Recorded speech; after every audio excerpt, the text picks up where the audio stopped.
Becky attended her high school reunion last weekend. Hello. All of her friends seemed to be doing really well in life. Connor showed up wearing clothes from expensive brands. Hello. Matilda had not just one, but two of the latest smartphones. Oh. Tom showed up in a fancy sports car, and Beth was wearing a luxurious watch on her wrist. Take a good look at Becky's friends. Can you tell who is really rich?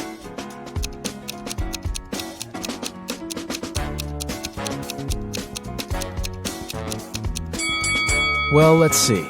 If you look closely, Connor didn't take off the tags from his clothes. This probably means that he's planning on returning them after the reunion. Yeah. Matilda's phones are fake.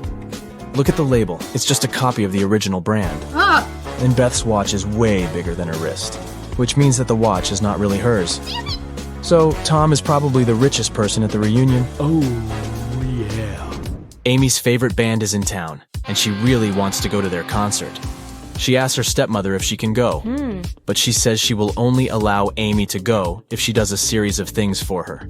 Oh. The first thing the stepmother asks is for Amy to bring her some water in a colander. To get this right, Amy needs to think outside the box. Okay. Can you help Amy figure out how she can do that?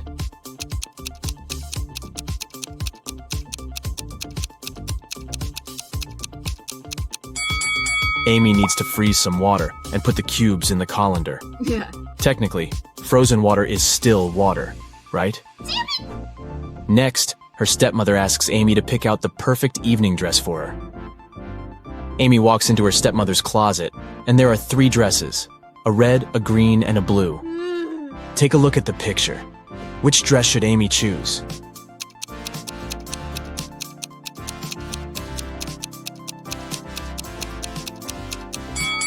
If you look closely, the button on the blue dress is about to come off. The green dress has a big paint stain on it, so Amy should pick the red dress. Yes. Before Amy can take the dress to her stepmother, the woman enters the room. She sees the stain on the dress and starts to shout at Amy, "How could you do this to my dress?" But Amy says she didn't do anything wrong, and that the paint was already there when she walked into the closet. Yes. The stepmother asks Amy to find the culprit. Oh. If she could figure out who had stained her dress, then Amy could go to the concert. Okay. The 3 main suspects are Amy's stepsisters, Ella, Bella, and Gabriella. What? They don't like Amy, so it's likely that one of them splashed paint on their mother's dress in order to frame her. When the stepsisters are out of the house, Amy sneaks into their bedroom to try to find the culprit. Take a look at the room. The first bed belongs to Ella, the second belongs to Bella, and the third bed belongs to Gabriella. Can you tell who did it?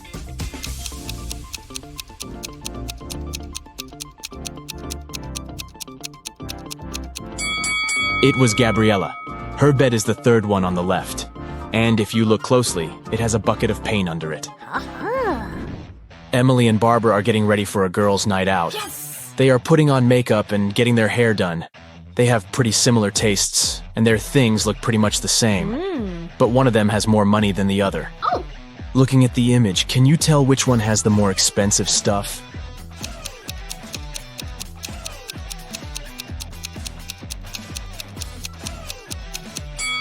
Take a look at Barbara. Her dress kind of gives it away since it's obviously a knockoff. So Emily is the one with the more expensive stuff. Harry decided to backpack around the world on his own. Yeah. On the plane, he sat next to a girl. He asked her where she was from. Yes. But instead of answering, she showed him 2 emojis on her cell phone. Oh. Take a look at the image. Can you tell which country the girl is from?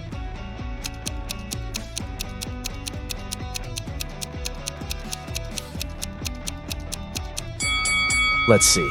That's an iron and a piece of land. I guess she's from Ireland? As soon as Harry landed in Paris, he went strolling along the streets to find a place to stay. He found a cute little hotel and decided to go inside. Big mistake. Why?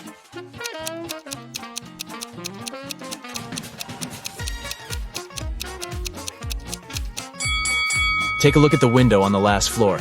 It looks like there's a ghost. Yikes. I'd look for another place to stay if I were him. After he found a better hotel to stay in, he decided to get lunch. He ordered the classic French onion soup. Yeah. But when his dish came, it was filled with cockroaches. He called the restaurant's manager to tell them about the incident. The manager said, "This is unacceptable. I will find the person who did this and fire them immediately." There were 3 suspects: The cook said that he had prepared the soup as usual. It was okay when he passed it to the waiter. The waiter said that he hadn't touched the soup. He just served it to Harry and hurried to take the order from another table. The manager also questioned the cleaner, who said that he had spent the last hours cleaning the bathroom and had no idea what the fuss was about. Can you tell who is guilty?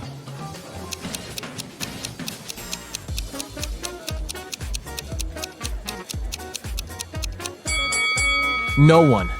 Look at the ventilation system. It's full of roaches. They must have crawled out of it and fallen into Harry's soup. Yikes. There are 3 passengers in the business class of an international flight that is headed towards Rome. Take a look at these 3 people. The first lady looks pretty well dressed. She's wearing a luxurious designer handbag and is texting on her expensive phone. Hello. The guy in the middle is working with stock charts on his laptop, and the third guy is enjoying a cup of coffee while reading an article in the Financial Times. Can you tell which one is the real billionaire?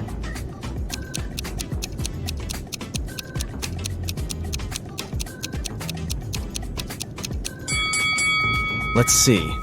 The woman may look well dressed, but if you see the tag on her clothes, it says 100% polyester. It's unlikely that a billionaire would wear something like this. The guy working with stock charts is wearing old, ripped shoes. I doubt that's a fashion choice, so he's probably not a billionaire. Oh. That leaves us the last guy. If you look closely, the article he is reading is about him. The title of the article is The World's Newest Billionaire. Oh, yeah. I guess we found our guy, huh? Detective Smith was called to investigate a burglary at the city's museum. Oh. A priceless diamond disappeared, and the thief left no trace behind.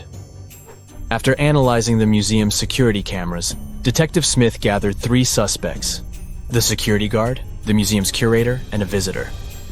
The security guard said he only left his post during lunchtime, and he could swear that the diamond still wasn't missing at that time.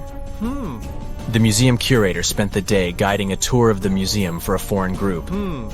They came to see the diamond at the beginning of the tour, and it was still shining bright in its place. The visitor said he only popped in for a quick visit and didn't even pass through the Metzi aisle where the diamond was kept. After these 3 interviews, Detective Smith found the thief. Can you tell who it was?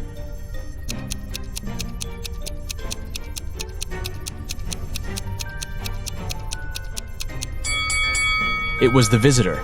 First of all, he knew the exact location of the diamond inside the museum. Plus, take a look at that string he's fiddling with in his left hand. Detective Smith pulled it from under his sleeve and voila, the diamond was attached to it. I guess he didn't have time to go home and get rid of the diamond, huh? Julie and her friends decided to spend the weekend at a cabin in the woods. They arrived on Friday evening and spent the night playing board games and telling spooky stories. When they woke up on Saturday morning, they found that someone had stolen all their food supply. The door's glass was shattered, but other than that, there were no signs of who could have done it. So the group decided to search the surrounding woods to see if they could find the culprit. Take a good look at the scene the group stumbled upon and see if you can find out who took their food.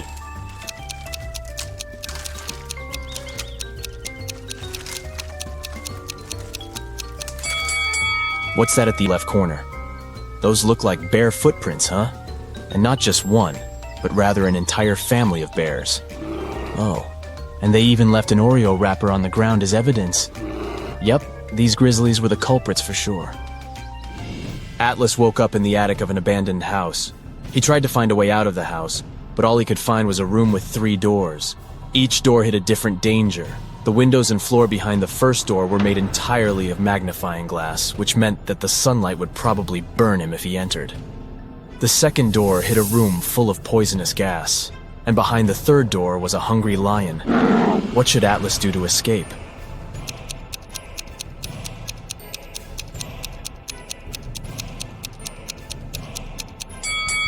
He should wait until it's nighttime and use the first door. Sydney told her mom that her gymnastics team would go to a sports camp for the weekend. She asked her mom to help her pack a bag for the trip. Her mother packed everything she thought her daughter would need. When Sydney came back from the weekend, she was telling her mother all about the trip. But somewhere during the conversation, she asked her mother why she hadn't packed a toothbrush. The mother immediately knew Sydney was lying about where she had really been that weekend. How?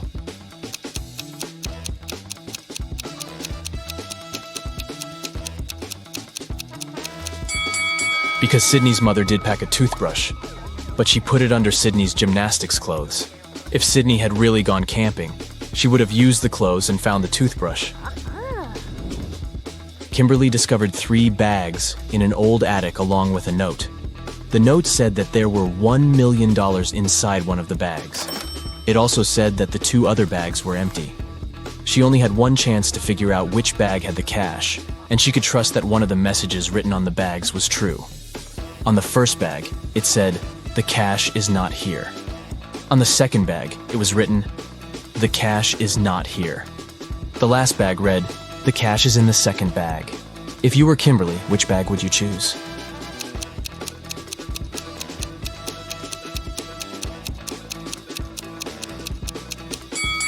You should choose the first bag. If only one of the clues is true, then the money is in the first bag. The police have been after Mr. Burke for many years, trying to prove he's involved in illicit activities, but they never managed to catch him. One day, Detective Lawrence decided to make a surprise visit to Mr. Burke's office. As soon as the detective arrived, Mr. Burke's secretary said he was away on a business trip. The detective asked to see Mr. Burke's office and took a picture of it, but he wasn't allowed to touch anything without a warrant. So, Detective Lawrence went back to the station and got a warrant. When he returned to Mr. Burke's office, he noticed someone had been in there. Take a look at both pictures and try to find out what Detective Lawrence saw.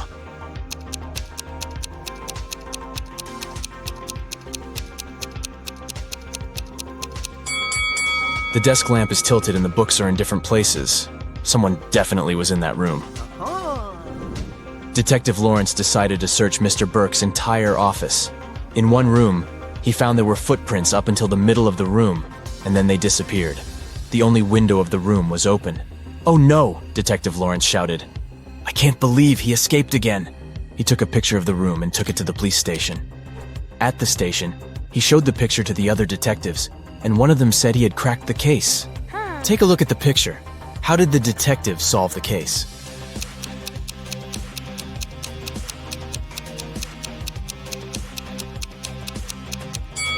The detective understood that Mr. Burke was a shapeshifter.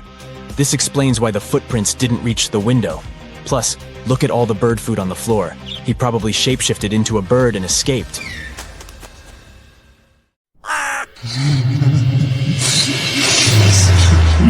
Ooh, Halloween is coming close, and Detective Marlin has his hands full with all kinds of creepy creatures and mysterious cases. Hopefully, you'll help him crack these frightening riddles. Yeah.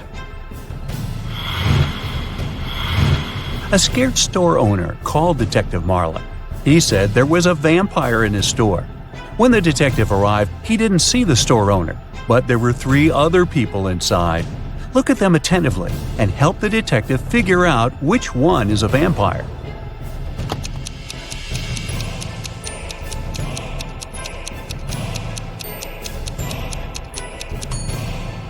Well, the first one's eyes are red, but it looks as if he didn't sleep well at night. The second one is freezing. All parts of his body are covered with some pieces of clothing. But look at the third one. He's drinking something red from a glass using a straw.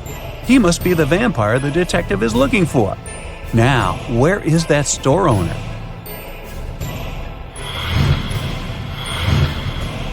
Look at this family very attentively.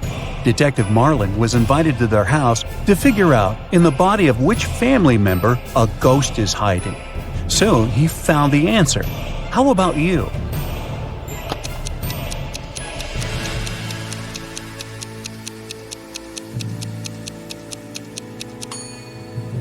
Admittedly, the woman does look scared, but it has nothing to do with the ghost. She just choked on some food. The man is wearing dark glasses, even though he's indoors, but he's blind. Do you see that white cane the blind use next to him? That's why he's got glasses. The granny is the one you need. There's a trace of ectoplasm that goes through the whole room toward her. One day, a very pale woman covering a bite on her neck with her hand approached Detective Marlin. She said that when she had been returning home the evening before, someone had attacked her and turned her into a vampire. She wanted to find the culprit. The detective found 3 suspects. look at them, and find the one that has turned the woman into a vampire.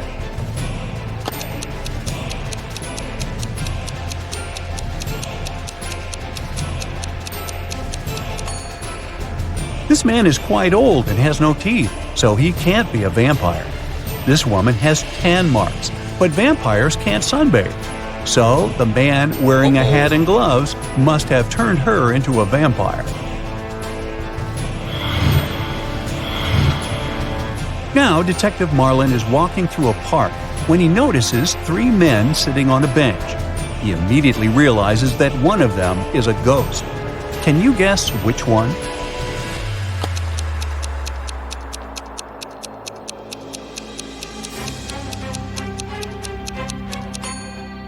The first man has a pale complexion. The second one is just wearing loose, oversized clothes. The ghost is the man whose leg is going all the way through the bench.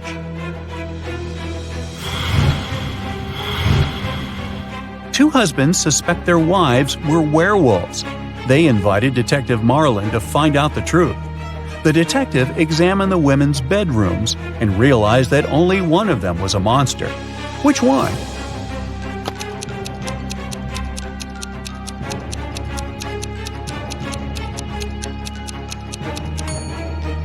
This bedroom has a scary atmosphere, all dark with posters of rock bands on the walls.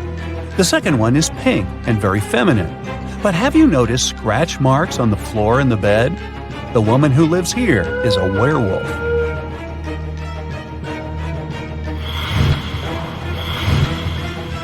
Detective Marlin's next case is no less tricky.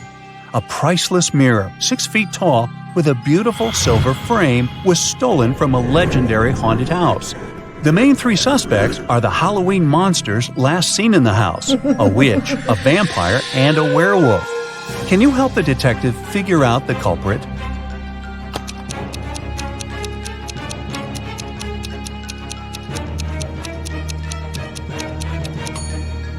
It was the witch. Silver is known to harm werewolves. The werewolf wouldn't have touched it. Vampires can't see their reflections, so the vampire wouldn't have any need for the mirror. The only one who might need this mirror is the witch. Detective Marlin is exhausted. He's been working so hard that he decides to treat himself to a cup of coffee. When he enters the nearest coffee shop, he sees 2 guys. They wear similar clothes, hold steaming coffee cups, and in general seem to be perfectly fine. But the detective immediately understands that one of them is a werewolf in disguise. Which one?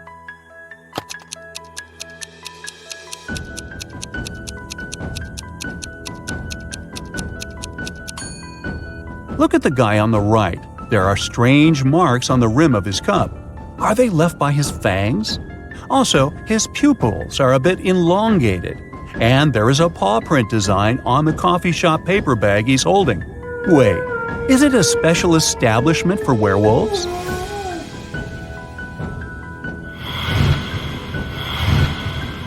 Detective Marlin suspects that one of his old friends is immortal.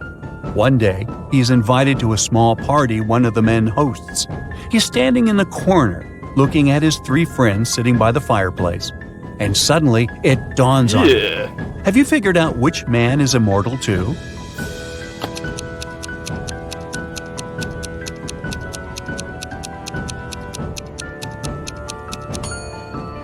The man on the left looks very old-fashioned. The one in the middle is reading a book in Latin. And only the man on the right seems to be very young. But look at that picture on the fireplace. It must have been taken on the day when the Eiffel Tower was open. But the man is there too, and he hasn't aged a day since then.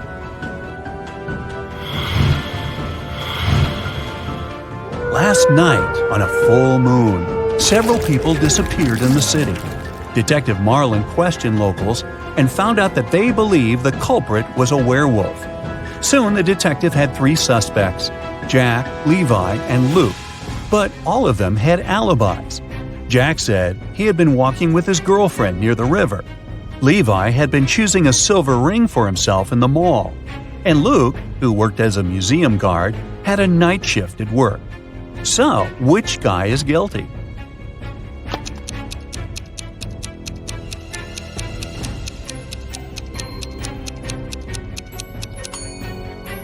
Jack was walking under the light of a full moon and didn't turn into a werewolf. Levi wasn't afraid to put on silver rings, even though this metal harms werewolves. It means that the werewolf and potential culprit is most likely Lou.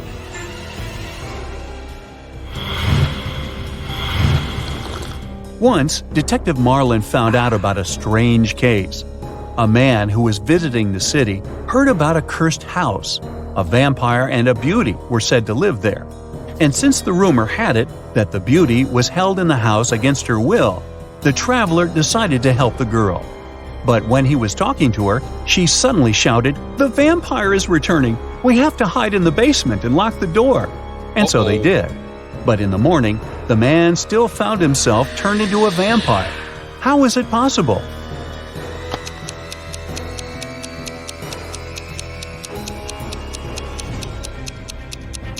Yeah. It didn't take the detective long to realize that the beauty herself was the vampire.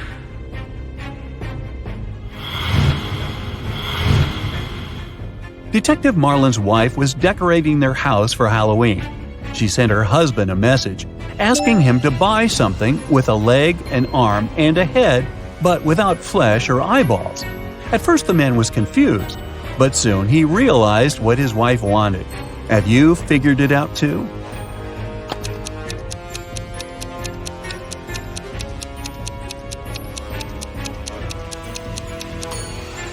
Mrs. Marlin needed a skeleton.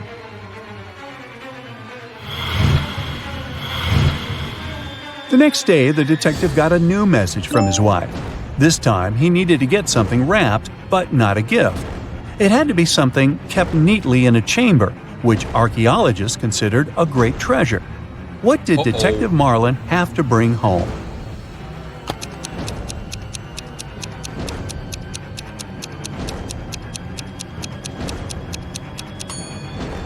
Mrs. Marlin wanted to use a mummy to decorate the house. A zombie, a mummy, and a ghost bought a house. It has lots of different rooms, but there's one room you will never find there. What is this room?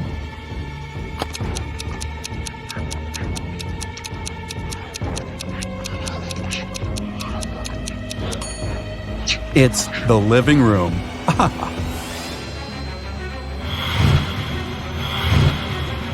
Look at these two ladies.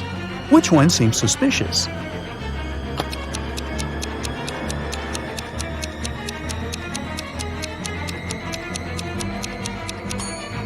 It's the woman on the right.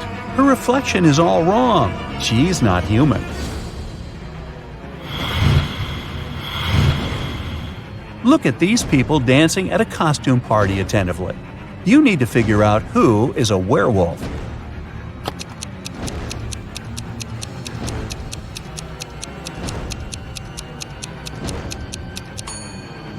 It's that guy in the corner.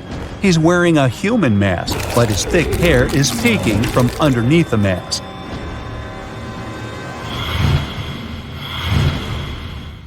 Some people believe in me and others don't. At night, I roam around, and sometimes I float. If you hear a troubled noise coming from the ground, go run and hide from my creepy sound. What am I?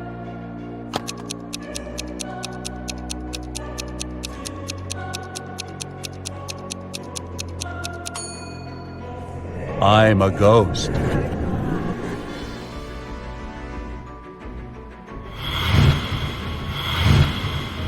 Some people fear me. The more of me you have, the less you see. What am I?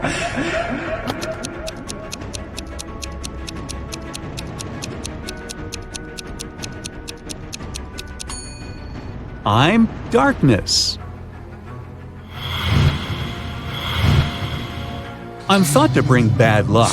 I blend in the night, and I'm known to mingle with witches. What am I?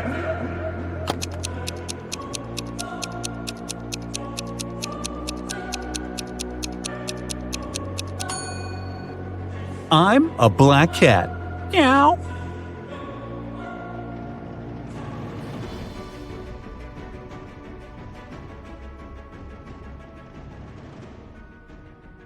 Noah wants to become a professional dancer, but the dance school only accepts applicants of over 17. He has two sisters.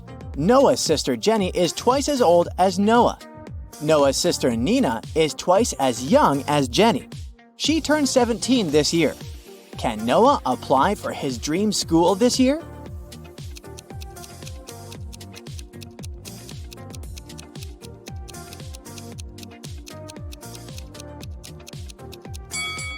Yes, he can.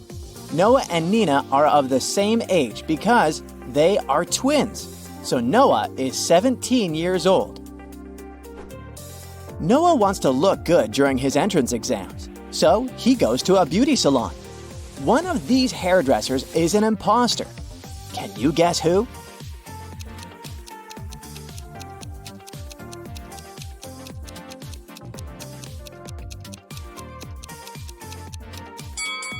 Look at the first guy. He doesn't have any scissors. Instead, he only has some spoons. So, he's the imposter. Noah's haircut is ready, and now it's time for rehearsal. Noah arrives at his dance studio. But unfortunately, he can't open the door. Someone changed the 6-digit password on the combination lock. Can you help him crack the code?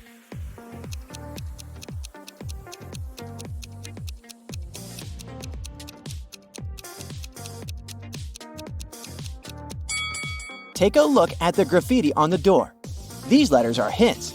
If we replace each letter with its number in the alphabet, we'll get the code 231911. Problem solved! Noah enters the studio and faces 4 people in creepy costumes. One of them isn't human. Can you figure out who?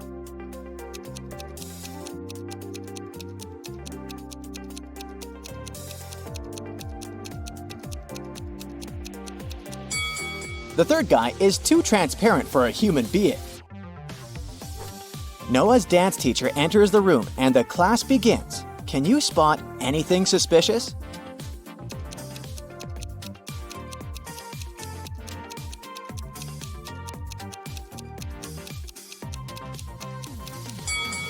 The teacher is not reflected in the mirror. Noah's girlfriend Shelly works in a hotel. He's visiting her at work. Noah comes across these 2 cleaning ladies. One of them is a visitor from another planet. Can you guess who?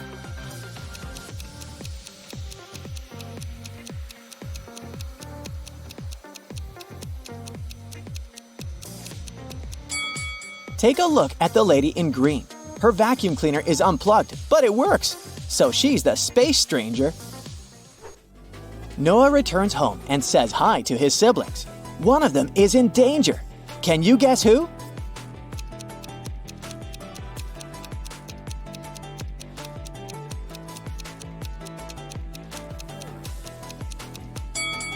Jenny mixed sugar and salt. That will make her dish terrible. Not a big deal, but Nina is painting her clothes. She's wearing a facial mask instead of a respirator mask. Her nose, mouth, and eyes are not protected at all, so she's in danger. Noah goes to the shopping mall. He comes across 2 couples. Both look happy together, but one of these couples has a huge conflict. Can you guess which couple?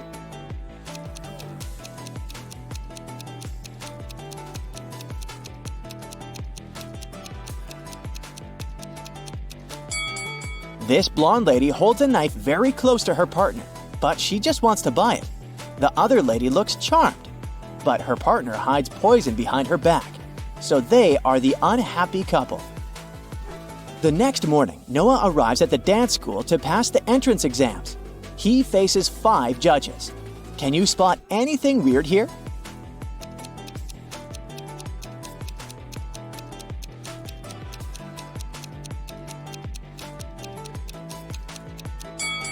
Take a look at the wall. The guy in the painting is moving. Noah begins to dance. Suddenly, he slips and falls. Someone spilled oil on the floor. The judge takes a break and tells Noah that he can try again after lunch. Noah wants to know who sabotaged him. He finds 3 suspects and questions them. Shelly says that she live-streamed on social media during Noah's performance. Bobby says that he was in the toilet because of anxiety. and Susie says that she was applying makeup in the dressing room. Who spilled the oil?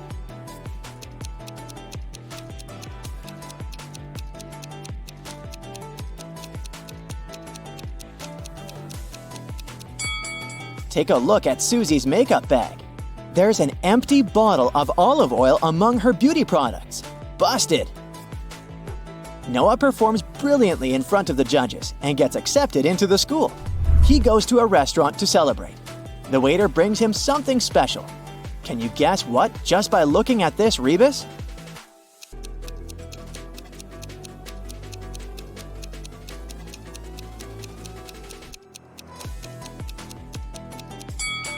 Mayonnaise!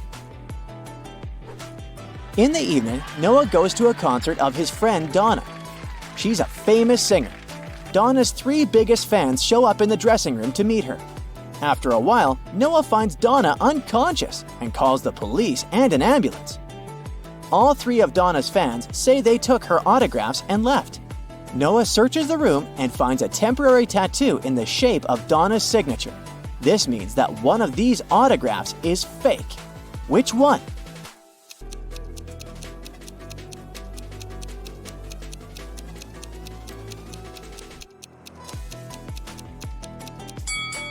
The autograph on the First Lady's t-shirt is mirrored.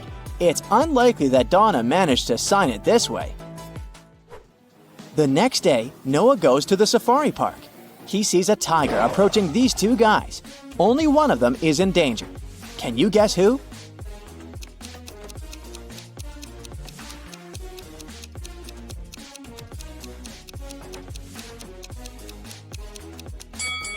The guy on the left.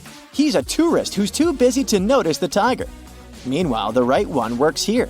He has a badge, a protective hat, and a lasso, so he should know how to deal with tigers. It's Noah's first day at dance school. He enters the building and faces this scene. This guy loves her so much. Why did he push her?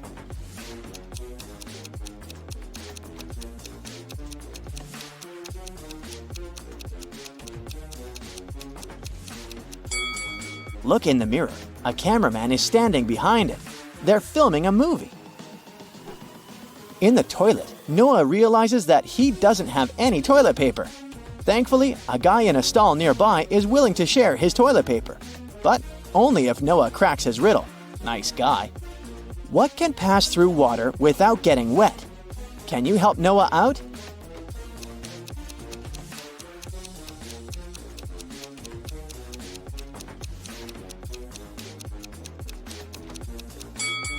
The correct answer is light.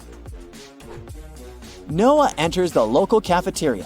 Harry, Aurora, and Carrie are drinking coffee. Meanwhile, Ellison, Lola, and Billy are drinking tea. What does Warren drink?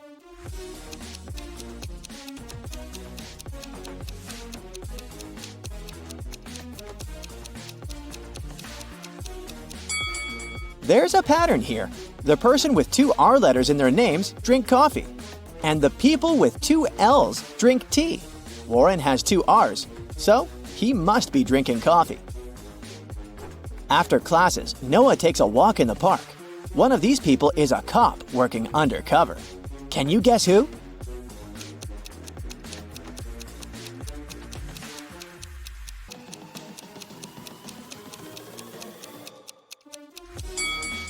This lady. She's wearing a police badge.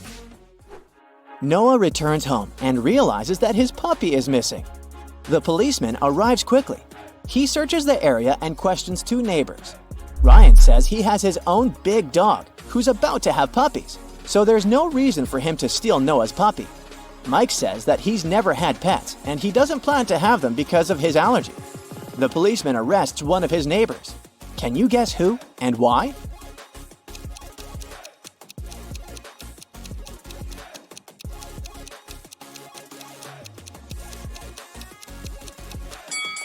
Mike stole the puppy. He has shopping bags from a pet shop in his house. Therefore, his story is fake. The next morning, Noah returns to the dance school. Oh no! Someone broke into his locker and stole his dancing shoes. Noah calls the security guard and they question 4 suspects. When Billy entered the dressing room, Noah's locker was already open. The cleaning lady says that she only entered this room once to wash the floors early in the morning. She didn't open any lockers. Mike says there's no point in stealing Noah's shoes because his feet are much bigger. And Warren says his parents can afford to buy the whole city, so why steal someone's cheap shoes? Who's lying?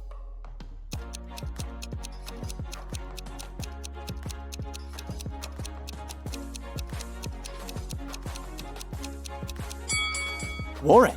If he's so rich, why is he wearing a fake Gucci sweater? Noah is visiting his girlfriend Shelly in the hospital. One of these three guys is her brother. Can you guess who?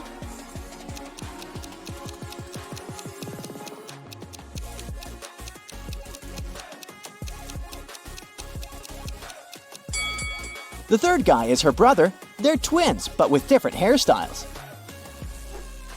Noah goes to buy some snacks for Shelly and gets lost in the hospital.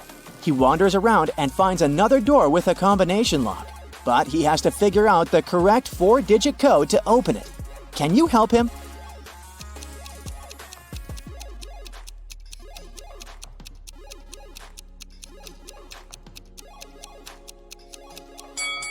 Take a look at these scratches on the door. It's a hint. Each symbol consists of 3 digits. They imply the numbers Noah must enter. So the code is 2517. Welcome to the food festival. Here's Alice. She sells cold drinks. Alice allows her customers to buy 1 bottle of drink in exchange for 5 empty bottles. Phil brings her 77 empty bottles that he collected at yesterday's party. How many bottles do you think he can get in exchange for those 77 empty bottles?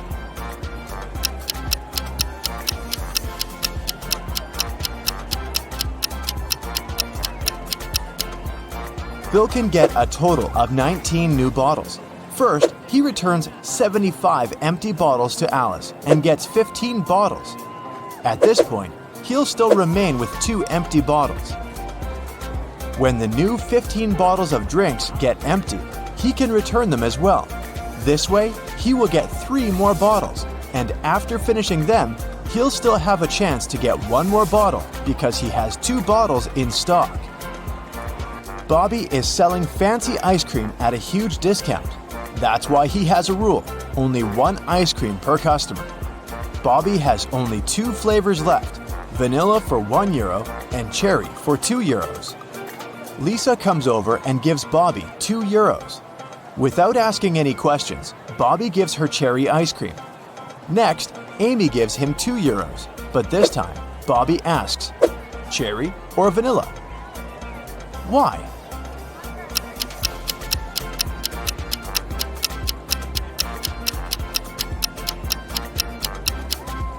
Lisa bought a couple of €1 coins. This indicates that she wanted to buy cherry flavor. If she needed vanilla ice cream, she would have paid just €1. Meanwhile, Amy put only 1 single €2 coin. That's why Bobby couldn't guess how many ice creams she wanted. Jerry is selling sandwiches. There are 4 available flavors, but only one of them is safe to eat. Can you spot which one?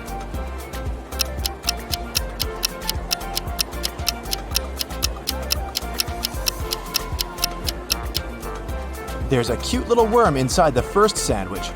The third one has a Lego detail inside its topping. And there are too many flies around the 4th sandwich, so it's probably rotten. But the second sandwich looks pretty good. The police arrested these 3 ladies suspected of stealing money at the festival. Take a look at them very attentively. Can you spot the one who intends to escape?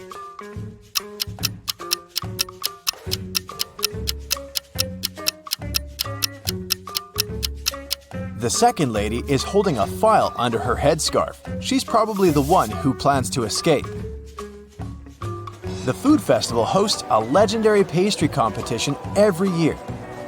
Its 14th and 16th champions have the same father, and their mother is also the same. Both champions were born on the same day and time, but they are not twins. None of them were adopted, and both are females. How is that possible?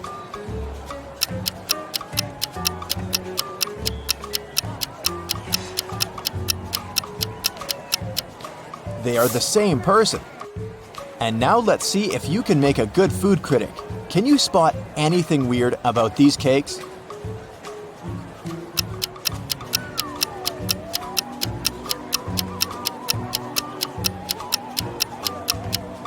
This one is mirrored. How about these delicious cakes? Can you see any odd details?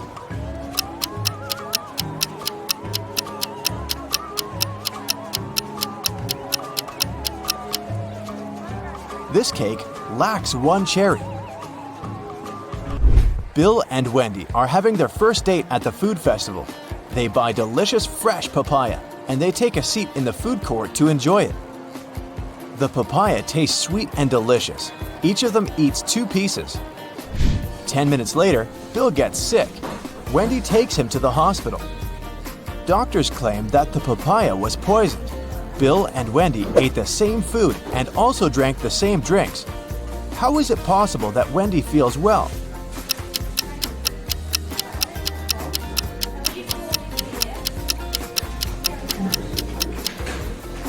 The poison was in the seeds. Wendy threw them away, while Bill ate them all. Alex is observing a sitting lady, but he can't sit at her place if she stands up and leaves. Where is she sitting?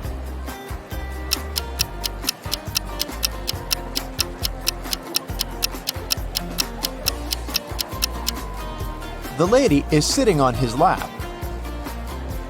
Let's move on to the pizza shop. Can you solve this tricky sequence?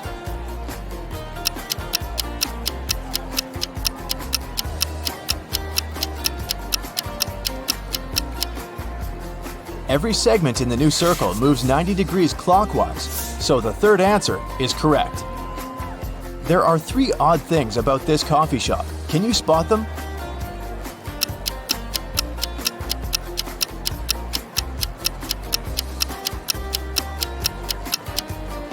The barista has 2 left hands. The reflection in this mirror shows everything upside down. And finally, this customer doesn't have a shadow. Miss White is the key investor of the festival. In the evening, one of the guests finds her unconscious in the backyard of the festival location. Detective Jones arrives at the crime scene and questions 5 of Miss White's co-workers: Bobby, James, Sally, Sam, and Sebastian. He also looks around and finds 3 notes. The first note is in the storeroom. The second one is in the art lounge, and the third in the makeup room. All the notes have a similar message. The clues are where you find the notes. Can you help Detective Jones solve this mystery?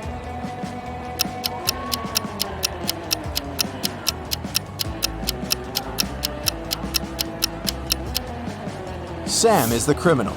Let's take a look at the rooms. If we take only the first letter of each room, we'll get S, A, and M. Arrange the letters and we'll have the name Sam. Diana buys a chocolate cake and leaves it on the table in the food court to go buy some drinks. Then she comes back and sees that the cake is gone. She questions 3 people standing nearby. Henry says, "I didn't do it. I'm on a sugar-free diet." Miss Green replies, "I'm allergic, young lady. I haven't been eating chocolate for 30 years now." And Kelly says, "I'm sorry, but when I came over, this table was empty, so I occupied it. I didn't see any cakes." Who's lying?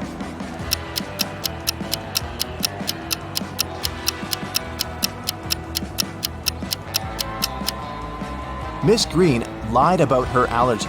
She's drinking hot chocolate at this very moment. This evening, Mike plans to go to the movies with his friends, Mia, Dan, and Crystal. He buys a huge box of popcorn at the festival. Then, Mike puts it on the table and tells everyone, The film is about to start in 15 minutes. I have the time to go to the bathroom. Wait here and don't eat the popcorn until the movie starts. In a couple of minutes, Mike comes back and sees that the popcorn box is half empty. Mia says, It was Crystal. Dan replies, "She's lying." and Crystal says, Dan is lying. Can you figure out who ate the popcorn?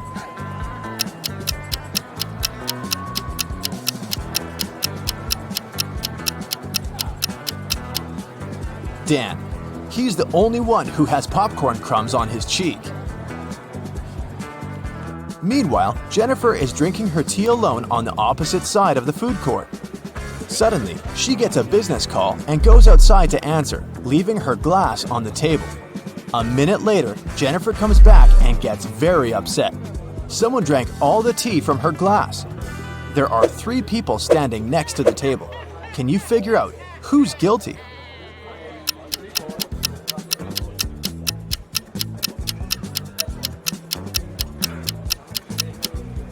This woman in the middle. She left a mark of her purple lipstick on the cup. Can you spot a left-handed person among these 5 people?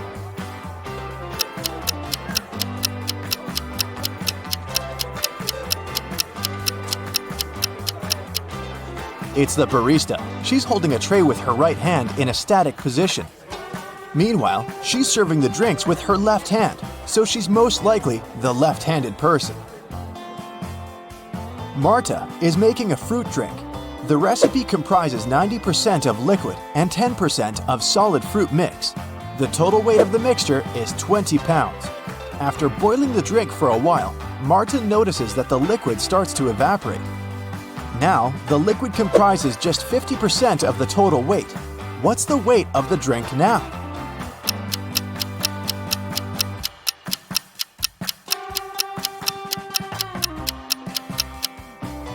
Initially, the liquid occupied 90% of the overall mix, which is 18 pounds.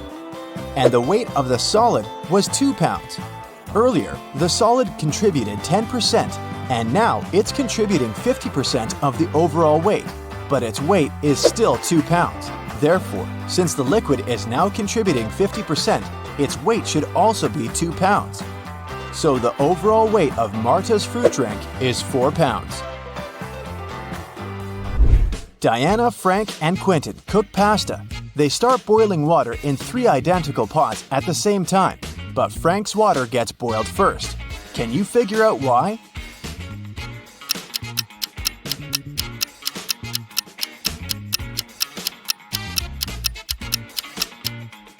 He's the only one who closed the lid.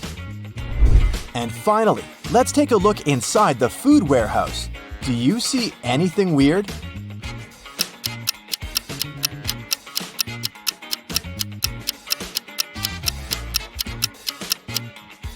The cabbage has eyes. Eric was deeply in love with Carrie, and he finally decided to ask her out. He wanted to make it romantic, so instead of texting her, he decided to write his invitation with chalk on the sidewalk right outside her window. It read, "Carrie, I'll be waiting for you in the restaurant Star tomorrow at 7 p.m. sharp." Carrie was also in love with Eric, and she would have come there with pleasure. Still, she never showed up. Why?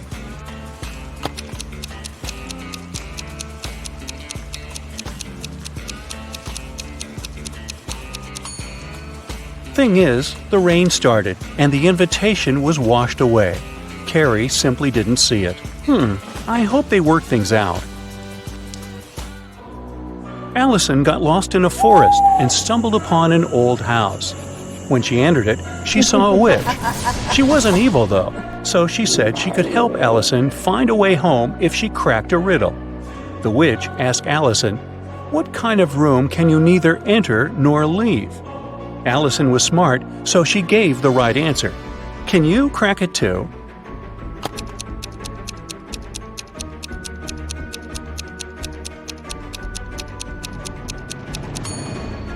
I told you the witch wasn't evil. She even gave a small hint. Do you see a mushroom in her hand? Right, the answer is mushroom. A detective got an anonymous email about an upcoming heist in one of New York's museums. To stop it from happening, he needs to know the month the heist is planned for. Later, the police managed to find a clue. It was a note with a secret code. The police couldn't crack it, so they brought it to the detective. What month is the heist planned for?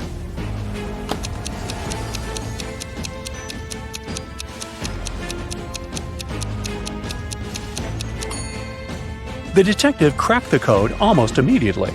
A jar in the picture stands for J, a ukulele stands for U, a nugget stands for N, and an eggplant stands for E. Ah, June. There are 70 floors in the apartment building. The higher the floor, the more people live there. Which floor does the elevator go to most often?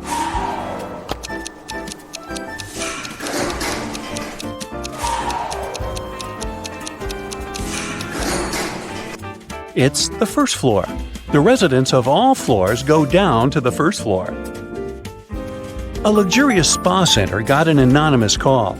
Someone called to report a lady that's planning to steal expensive jewelry from the spa center visitors.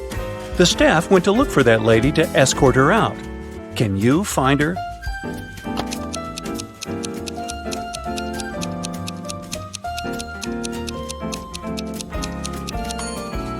Look, there's a lady having a pedicure. She doesn't look suspicious, but she's the only one who's not wearing a special bracelet.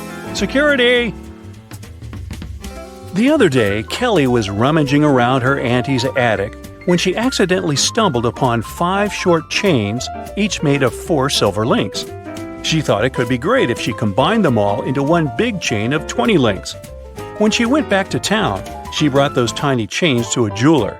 He told her it would cost $5 for each silver link that he would have to break and then reseal. How much will the chain cost?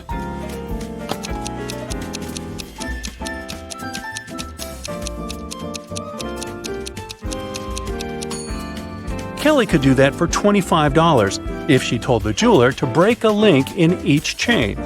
But she was really smart, so she asked the jeweler to break all 4 links in one chain and use them to attach the other chains, which cost her $20. A wise king decided to find someone who could replace him. He wanted to make a challenge, and the one who nailed it would become the new king. Anyone who wanted to take the throne needed to put a whole cucumber into a glass bottle without cutting the cucumber or damaging the bottle. The participants had a week to do it. This challenge seemed to be impossible, so only 5 people decided to take part, and there was only one winner. How did he put the cucumber in the bottle?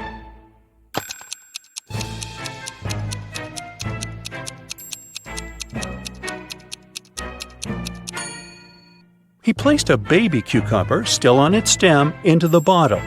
Cucumbers grow rather fast, so he had enough time to win that competition. And now he's king.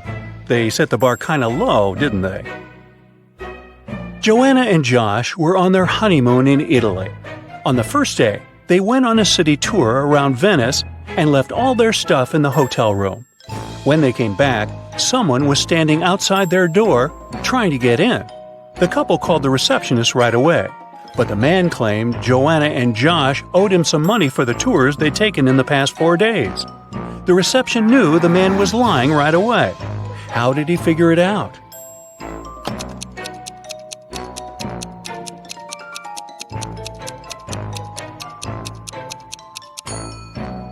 It was the couple's first day in the hotel. There's a barrel of water in the yard. You look inside and say that it's more than half full, but your friend argues that it's less than half full. How can you figure out who's right without using any measuring tools or removing water from the barrel?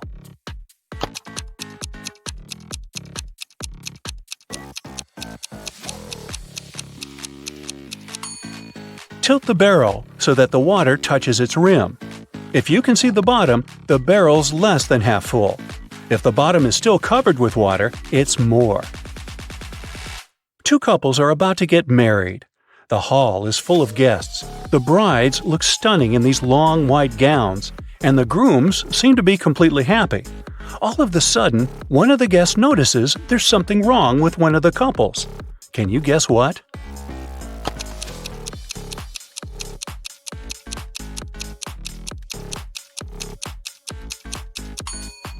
Look at this couple. These folks have no reflection at all. They must be vampires. In one of the galaxies, there's Planet Pink. There are many people, but few animals. Only hens and roosters live there. They can be of 3 different colors: pink, red, and yellow. Andrew went to that planet to see his friends for the weekend, and while he was walking down the street, he saw 3 bird couples in love. No bird can be with a partner of the same color. Can you guess the color of the partner of the red hen?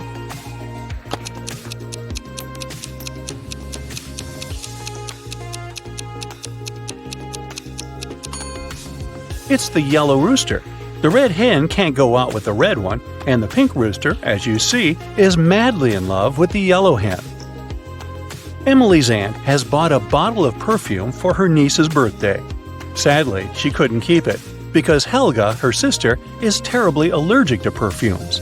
Emily brought it back to her aunt, who bought it for $65. The old lady sold it to someone for $80. Then she suddenly remembered she had one more niece, so she got it back for $70. Sally, the forgotten niece, turned out to be allergic too, so the auntie had to sell it again for $60. Did she make any profit?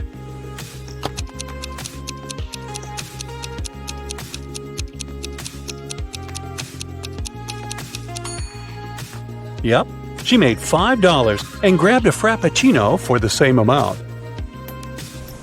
You're trapped in a room that's slowly getting filled with water coming from a faucet in the wall. There are no windows in the room, and the door is sealed shut. You have a mop and a big bucket. So how are you going to get yourself out of this one?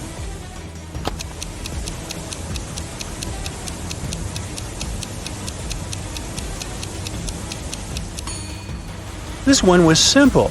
You just need to turn the faucet off. Sally works as a barista. She's the one who served Emily's aunt with that Frappuccino. This morning, she dropped a cup full of coffee. Luckily, her white shirt wasn't stained, but it took her a while to clean up the mess. How come?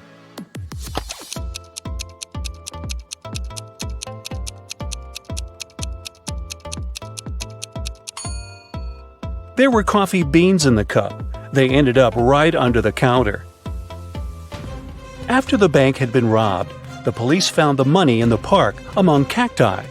The police officers arrested all the suspects, and they almost immediately figured out who the bank robber was.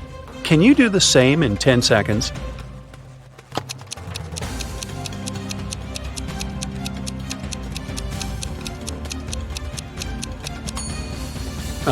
This guy on the left has scratches left by cacti all over his body. Dennis was at home watching TV. All of a sudden, his wife's super expensive vase fell and broke in their bedroom. He ran into the room in time to see a stranger jump out the window and run away. Dennis tried to chase him, but his glasses fogged up because of the cold. That's why he couldn't identify who it was. When the police arrived, they listened to his story and immediately knew he was lying. Dennis made this story up not to tell his wife that he had broken the vase. How did they know this?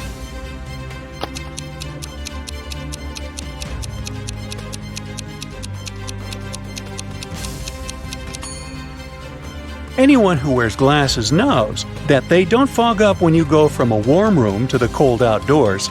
It's the other way around.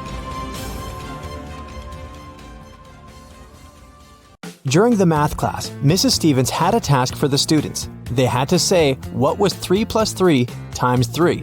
2 people raised their hands, and she asked both. Toby said that the answer was 18. Cassidy disagreed and said that the answer was 12. Who is right?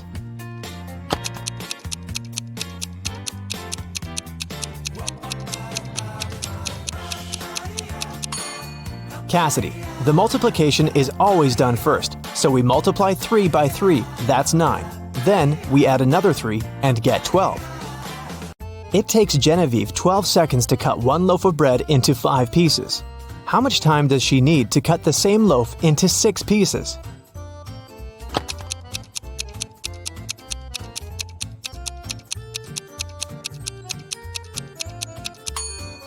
"15 seconds to cut the bread into 5 pieces. She must make 4 cuts. If it takes her 12 seconds to make 4 cuts, it means she makes 1 cut in 3 seconds. If she now wants to cut the bread into 6 pieces, she needs to make 5 cuts. And since 5 cuts takes 3 seconds each, the combined time will be 15 seconds. How many years in the 21st century have had 365 days?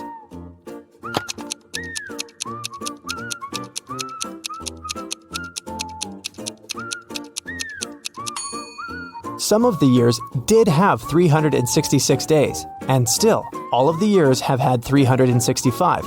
So starting with 2001, it's been 20 years by now. No time to explain, but Tim needs to break into his mom's computer. The problem is that he doesn't know the passcode, but here's a hint. What's the passcode?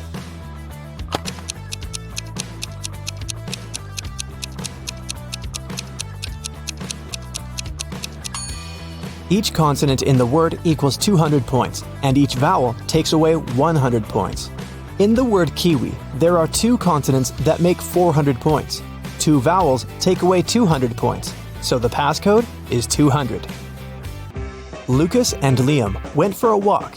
They found a cool tree and decided to climb up to the top of it. Who is less smart?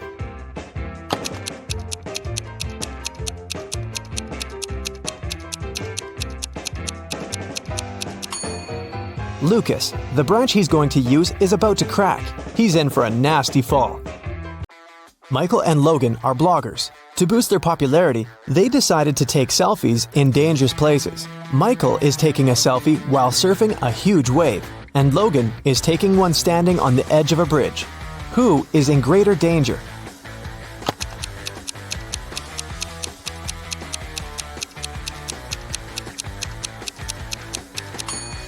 Michael. Logan at least has some people around. They'll notice if something happens and call the emergency services. Michael is alone. Thomas and Abigail were going on a date. Thomas arrived half an hour earlier and decided to go and buy some flowers. Abigail had just returned from London and was driving to meet the guy. Who is doing something wrong?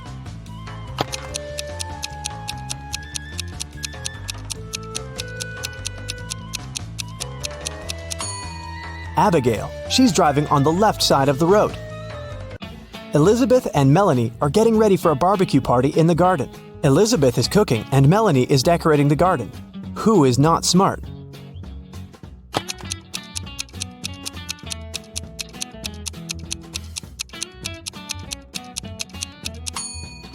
Elizabeth. While she's cooking, the meat is going bad in the sun. It was June, and students were going to have their most difficult exam. Each of them was assigned to a particular seat, but a professor was paying special attention to one of the students. He supposed they were going to cheat. Who was his suspect and why?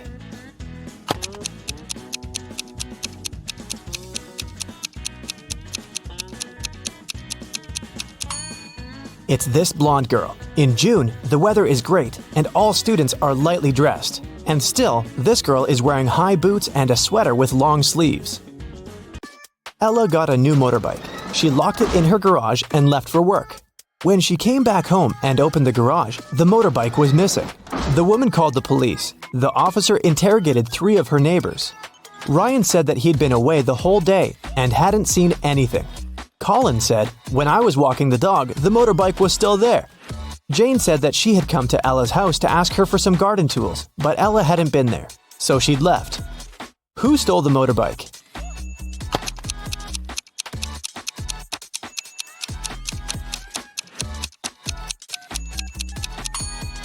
It was Colin.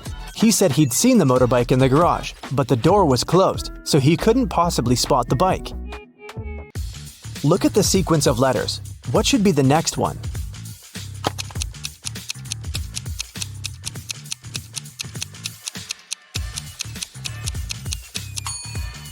Each of these letters is the first letter of some day of the week. S stands for Sunday, M for Monday, and then we've got Tuesday, Wednesday, Thursday, and Friday.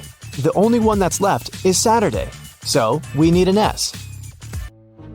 Mark was locked in a dungeon. There were 3 ways out, but none of them looked safe. Behind the first door, there was a huge and strong guard. Behind the second door, there were 3 big and very hungry dogs. Behind the third door, there are many little robots that were ready to charge at Mark at any second. Which way should the guy opt for to get out and stay safe?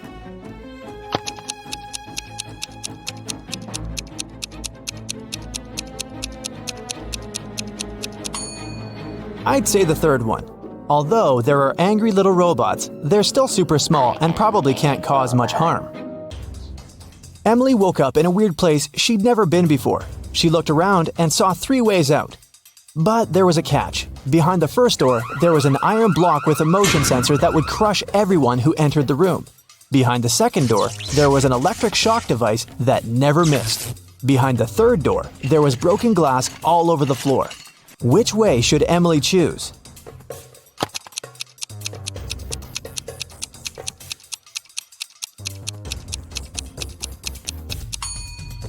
She should pick the third door. She's wearing boots, so walking on the glass is definitely not going to be too hard of a task for her. Stella called the police and said that her friend had been poisoned. She told them what happened. I was supposed to meet with Alice, but I arrived too early. So I went to pick her up at her house. I knocked, but no one answered the door. The light was on, so I knew Alice must be at home. I had a spare key, so I opened the door myself. I found her in the room unconscious with an empty glass by her side. The police officer asked if Stella had touched anything. The girl said she had only touched the door, the glass, and her friend. After that, she got arrested. Why?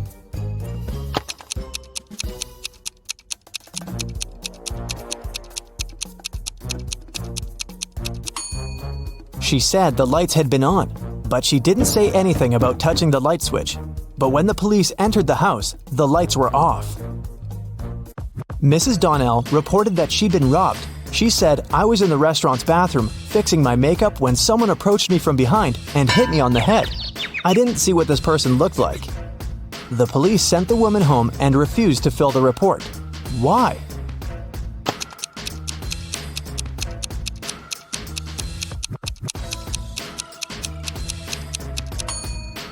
The woman was fixing her makeup. This means she was looking in the mirror. If someone had tried to approach her from the back, she would have definitely seen this person. But she said she hadn't. She probably made the whole story up. A cleaning man was washing the windows in an office building and fell from the third floor. Everyone agreed it must have been an accident. Luckily, Detective Callum was nearby. Once he came closer and saw what had happened, he concluded that it couldn't have been an accident. Someone pushed the man out of the window. How did he understand it?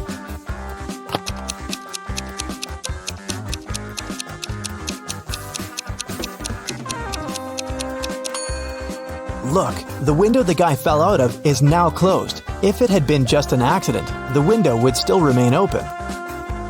Sophia and Brooke went camping in the forest. Who is less smart?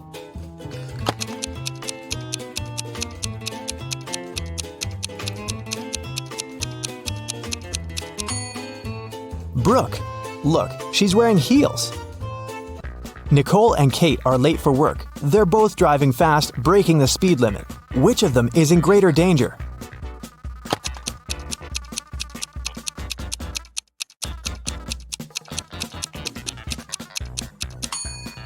Kate. She has many things lying around in her car. In case of an accident, something is likely to hit her. Jessica and Margot are jaywalking. Jessica is listening to music and Margot is texting her friend. Who is in greater danger?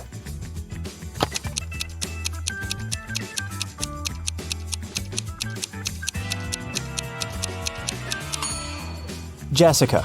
Although they're both breaking the rules, Margot is doing it in a place where she can be easily noticed by drivers. And Jessica is jaywalking right where the road takes a turn.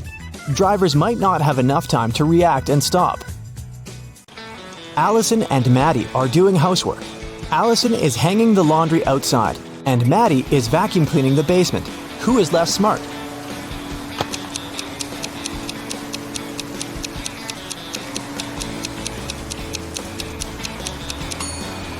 Allison. She's hanging the laundry outside, but it's raining. After Theodore was shipwrecked, he found himself on a deserted island. Luckily, he still had his pills. There were 2 green and 2 yellow ones left. He needed to take 1 green and 1 yellow pill every day. The problem was that the man couldn't see anything at all and couldn't tell the color of the pills. There wasn't a soul around to help him. How can he manage it?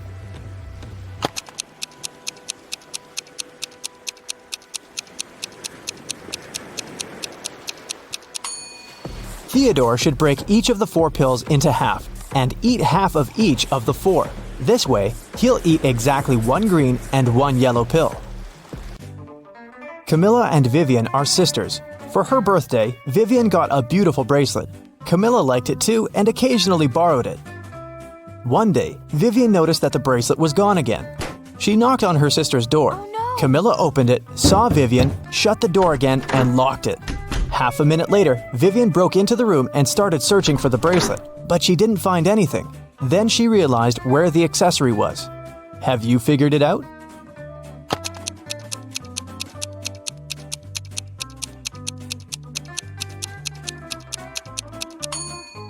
Vivian remembered that when Camilla first opened the door, she had her hair down. But now she has her hair up. She has put her hair in a bun and hid the bracelet there. Detective Brightbrain was sitting in his office when his phone rang. Richard Brooks, a jeweler, said he had just been robbed. Brightbrain arrived immediately at the boutique, and Mr. Brooks explained what happened. I spent the entire morning showing diamond rings to a gentleman in a gray suit. He was extremely polite and knew a lot about diamonds. When I looked down to grab the store's most expensive ring, I felt someone hit me on the head. I fell forward, and when I woke up, the guy was gone. Brightbrain didn't ask any more questions. Instead, he wrote a report saying Mr. Brooks wasn't robbed. He was actually faking the whole thing. Take a look at the scene. How did Brightbrain come to that conclusion?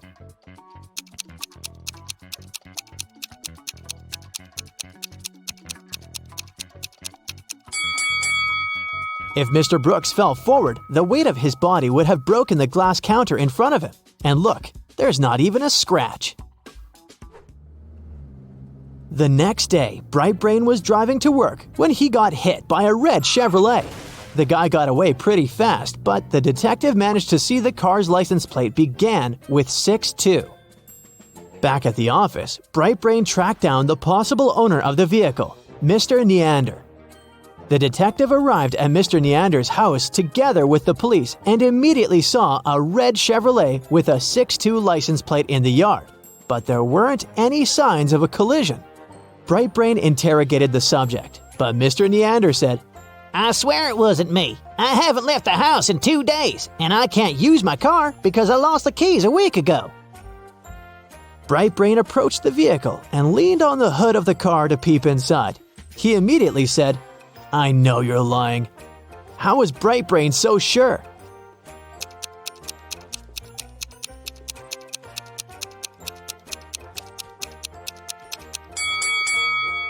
The detective tried the simplest way to detect whether a car had been recently used. He checked the temperature of the motor. As the hood was still warm, this showed that Mr. Neander was lying. During the month of December, a gang of robbers was operating in Bentonville. They walked dressed up as Santa Claus and broke into houses through chimneys. They put valuable goods into their Santa bags and walked straight out the door. When the neighbors saw them, they thought they were the real Santa. Finally, the police caught the entire gang. However, one of them claimed he was the real Santa and shouldn't be convicted for crimes he didn't commit. Detective Brightbrain was called to handle the case because he had seen the real Santa once when he was still a little child. He recalled that Santa was medium height. He was wearing a coat with 6 buttons, and there was a pocket on the right. He also said that Santa's belt buckle was square. Take a look at the footage from the police station. Can you figure out who the real Santa is?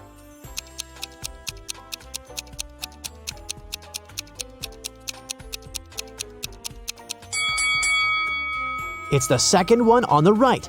He fits all of Brightbrain's descriptions.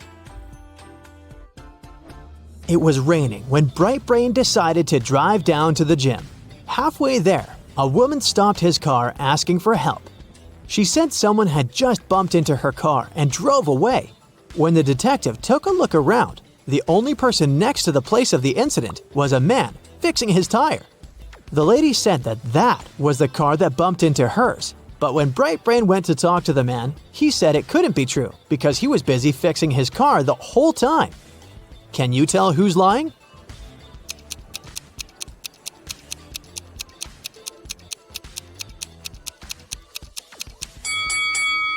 It's the guy fixing his car. The rain just recently started, which means that if he was fixing his car the whole time, the ground underneath it would have been dry. But look, It's wet. This means he's just arrived there and was actually the one responsible for the incident. The next day, Bright Brain left his girlfriend's house directly to his office building. He was late for work, so he ignored several stop signs along the way. A police car passed by him exactly at the moment he was turning the wrong way onto a one-way street, but the officers didn't arrest him. Why?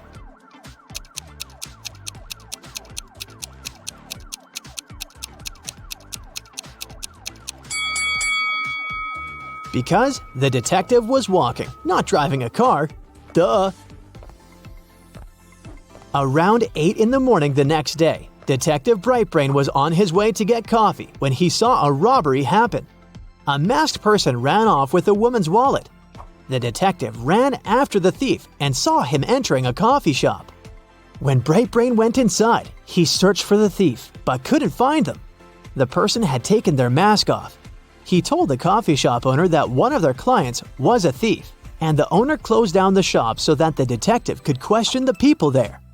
The first person he interrogated was Allie. She said she had been in the coffee shop for the last 3 hours, working on her laptop. Brian said he had just come inside to get an espresso to go. Catherine said she had just started eating her breakfast and didn't see anything suspicious going on. Lastly, he interrogated John, the coffee shop owner. He said he opened the shop at 7 a.m. and hadn't left the place since then. Brightbrain knew immediately who had done it. Can you guess who it was?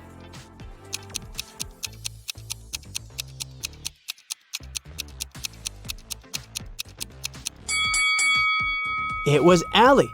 She said she'd been in the shop for the past 3 hours, but the shop had just opened at 7 o'clock. At his office, Brightbrain received a strange text message from his workmate, Harry. The text said, "Zucchini is in the fridge. Otherwise, I'm fine. Okay?" The weird text made the detective think there was a message hidden inside.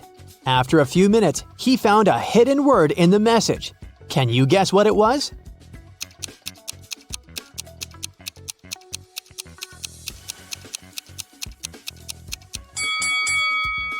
If you pay attention closely, the first letter of each line can be mixed together to form the word zoo. Quickly, Brightbrain grabbed his things and drove to the local zoo. He arrived at the zoo and immediately saw the entrance to a secret passageway. The passageway led him to a network of underground tunnels.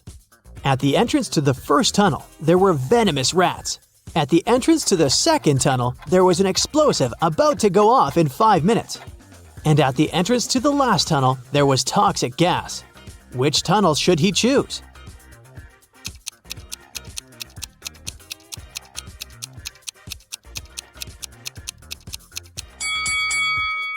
The second one, of course. He can pass through the tunnel after the explosive goes off.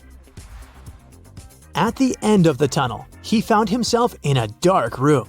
As soon as he entered, the door locked behind him and he was stuck. The room was empty except for another door at the other end of the room. That door was sealed with a letter combination lock. There was a slip of paper with the following hint written on it: P plus 3, N minus 1, B minus 1, N plus 4, S plus 1. What's the code word?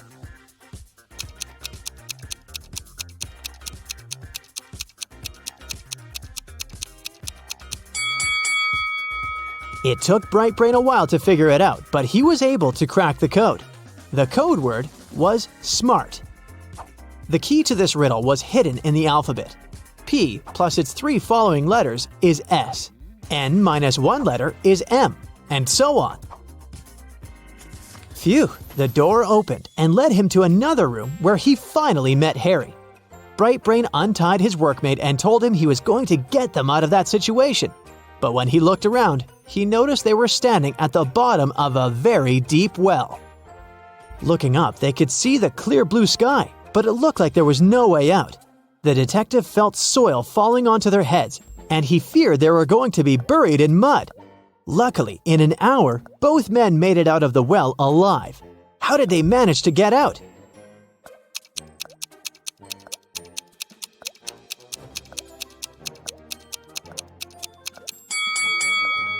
They managed to tamp down the soil that was falling into the well. This way, they would get closer and closer to the surface until they managed to jump out and run away. That's it for Bright Brain's adventure today. That was a lot.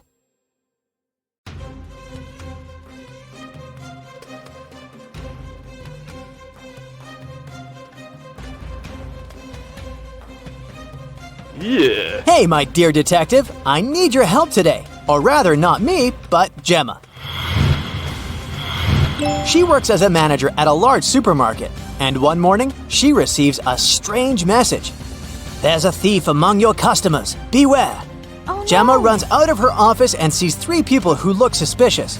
Can you help Gemma figure out who the real shoplifter is?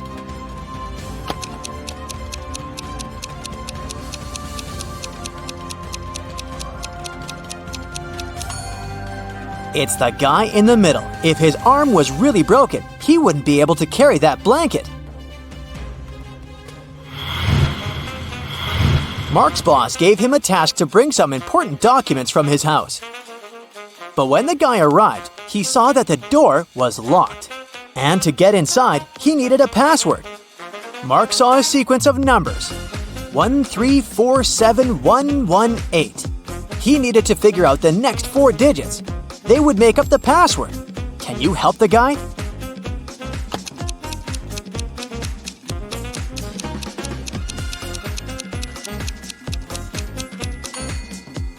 One and 3 together gives us 4, which is the next number. 3 and 4 are 7. Here it is. 4 plus 7 is 11. Then 7 plus 11 is 18. So the next digits are 2 and 9. 29. Since that's what you get when you add 18 to 11. And 18 plus 29 is 47. So the password is 2947. Detective Lars was chasing a criminal who had robbed a jewelry store. But the criminal managed to hide in a women's clothing store and put on a female outfit. Can you help the officer find the thief among these ladies?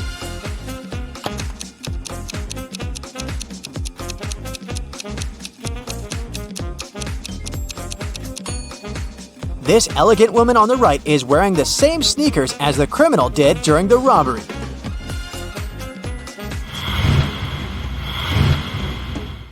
Lauren was an archaeologist exploring ancient pyramids. Once she got lost and found herself locked in a tiny room. The worst thing was that as soon as she got into the room, the door she had entered through got blocked by a rock slide. No one knew where Lauren was. She had to get out of there on her own. The woman saw another door, but it was locked. To open it, she had to solve a riddle and enter the correct 4-digit code. Can you help Lauren figure out the code?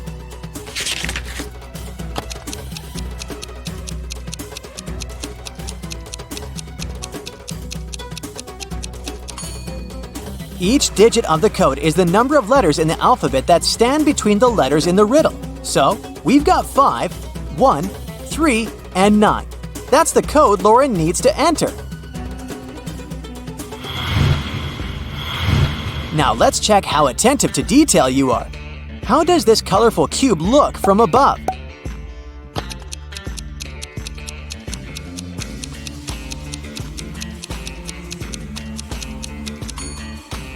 The correct variant is picture number 4. The next task, try to find all the differences between these 2 pictures.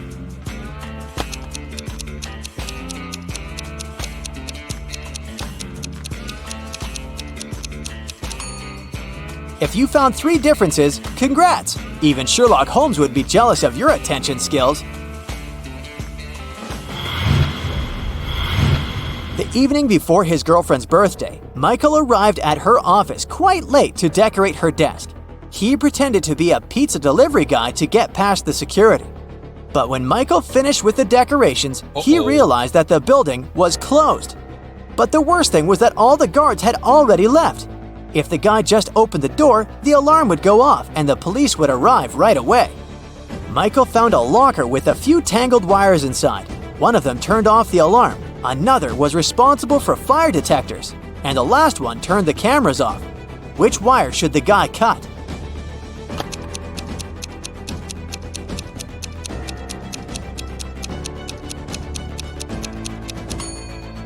The green one. It'll turn the alarm off. Don't let this riddle baffle you. It's not as difficult as it may seem at first. Take your time, write down some notes, and you'll crack it in no time. Yeah. A small town is visited by an ice cream truck every day. On Friday, the truck comes as usual. 5 children, one from each of the first 5 houses on the street, buy different kinds of ice cream. Each of the treats has a different flavor and a completely different topping. Listen attentively to the details and try to figure out which child lives in which house and brought which ice cream flavor with which topping. Jim lives between the child who got raspberry topping and the child who bought mango ice cream. Joyce, whose house has an even number, chose cherry topping. Nancy does not live next to Joyce. Black currant ice cream had no topping. The child who lives in house number 2 bought butterscotch ice cream. The child from house number 3 did not get chocolate ice cream. Mike had banana ice cream, but he doesn't like banana cherry topping. The child who had cashew topping lives in house number 5. Dustin does not live in house number 4. Keep in mind that the odd number houses and the even numbered houses are located on opposite sides of the street.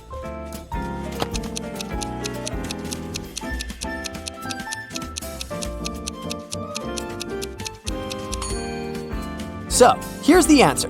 Jim lives in house number 3 and he bought blackcurrant ice cream with no topping. Dustin lives in house number 2 and he got butterscotch ice cream with banana cherry topping. Nancy lives in house number 5 and she had mango ice cream with cashew. Joyce lives in house number 4 and he bought chocolate ice cream with cherry topping. Mike lives in house number 1 and he got banana ice cream with raspberry.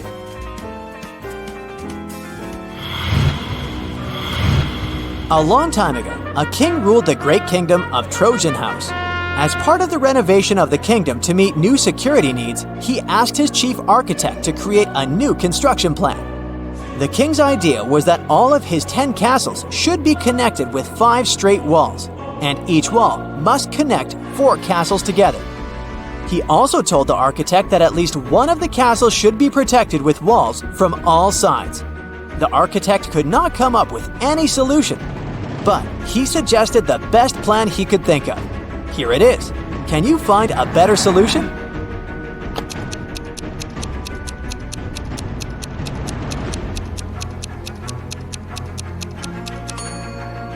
That's the solution the king will like much more. As you see, in this case, not 1 but 2 castles are protected from all sides. 12-year-old Adam knew his older brother Philip, who was 20 years old, got some money for his birthday. But however hard Adam tried, he couldn't find it. One day when Philip was away, the boy sneaked into his brother's room. There was no money, but Adam found a map. His brother had hidden his cash in the garden. Adam followed the instructions to a T. 10 steps to the left, 15 to the right, then 8 straight ahead. It must be here. The boy started to dig. He wasted 2 hours and still found nothing. Did Philip trick his brother?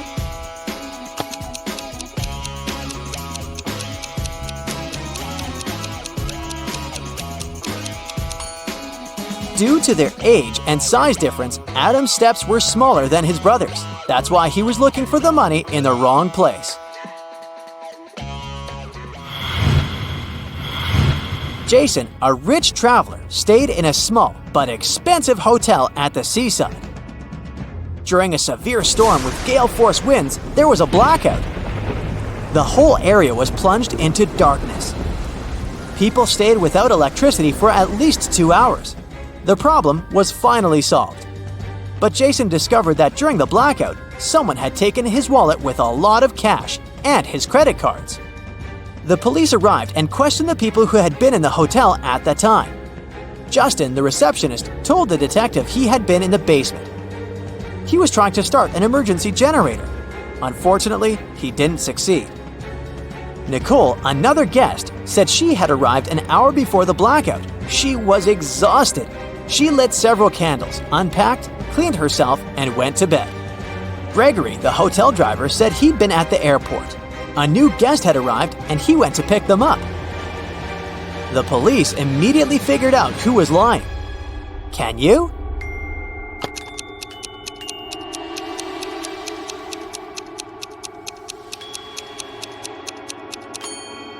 The blackout was caused by a bad storm, and planes don't fly in such windy conditions. Then how could someone arrive by airplane? Gregory lied.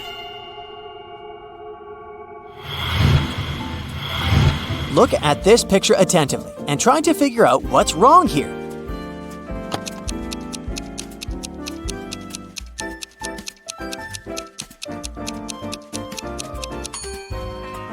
That elderly lady is watering her plant with milk.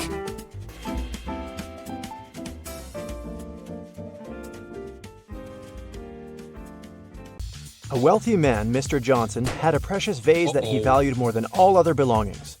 One day, the vase disappeared. The man was miserable. An hour after he discovered it was missing, he got a message. "If you don't come here in 10 minutes with $100,000, your vase will be broken." There was a photo attached to the message. Mr. Johnson realized it was some hotel. In that area, there were 3 of them: the Hero of California, Hummingbird, and Youth Hostel. Where should the man go?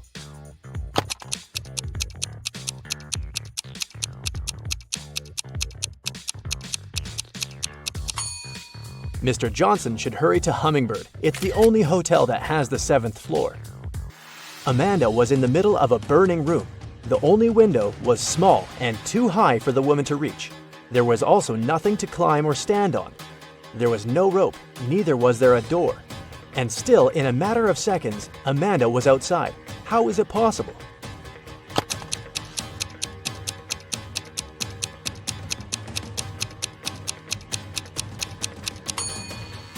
There was no door in the room.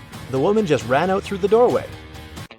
A woman is sitting in her cabin in Ohio, but 4 hours later, she gets out of her cabin in Arizona. How did she do it?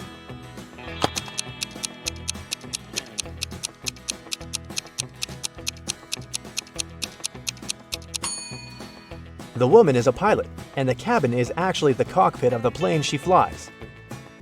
One night, Kevin broke into a rich house. He knew its owner had just bought a unique diamond. The thief managed to get through one of the trickiest security systems he'd ever seen. And here it was, the diamond. After grabbing the gem, Kevin got out of the house, but when he was already outside the gate, 2 security guards caught him. The guy tried to persuade the men he was only a passerby, but they didn't believe him. They searched Kevin, but found nothing. The guards were puzzled and decided the thief had swallowed the diamond. But X-ray also didn't show anything strange. The security guards had to let Kevin go. The guy got home, and in a few minutes, he had the diamond in his hands. How did he smuggle it?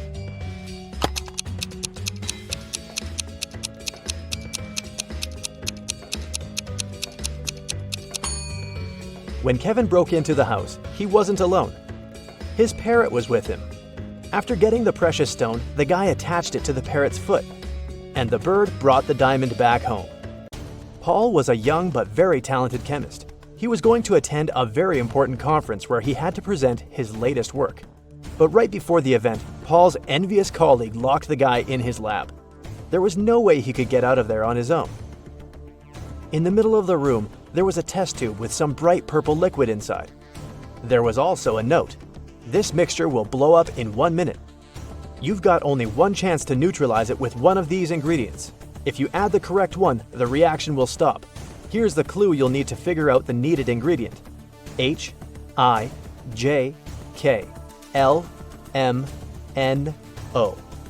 And don't hope your chemical knowledge will help here. Luckily, Paul was very smart and managed to find the right ingredient before the time ran out. Which one was it?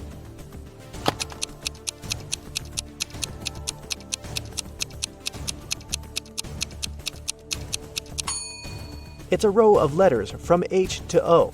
It means the needed ingredient is H2O, which is water. 2 identical vans were crossing the bridge when it collapsed. The car fell into the water and started to sink. Luckily, the drivers were unharmed. But they had to find the way to the surface really fast because the vans started to fill with water. One of the men began to push the driver's door, and the other was trying to open the side door. Who has the higher chances of survival?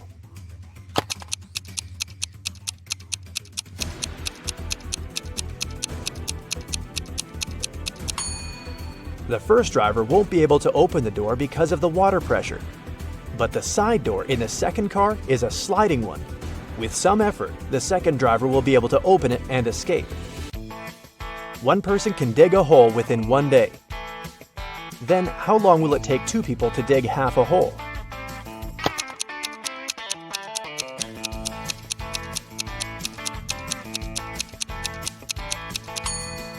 There's no such thing as half a hole.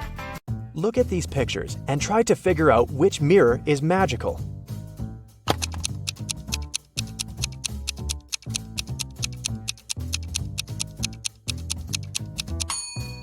It's the one on the right. It shows the man wearing a mustache, but in real life, his face is clean shaven. Betty was having lunch in her favorite cafe when several police officers came in. They were looking for a criminal who had escaped from the police station the day before. Betty started to look around, examining the visitors. She spotted the criminal even faster than the officers did. Who was it?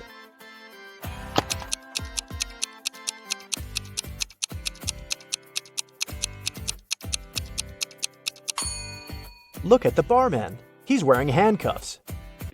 Daniel wanted to go to the seaside with his friends in the summer, but his father reminded the guy he'd promised to help in his parents' store.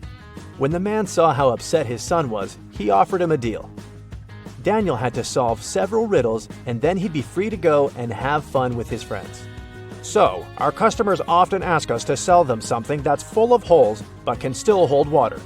What should we offer them? After a while, Daniel found the right answer. What's this mysterious thing?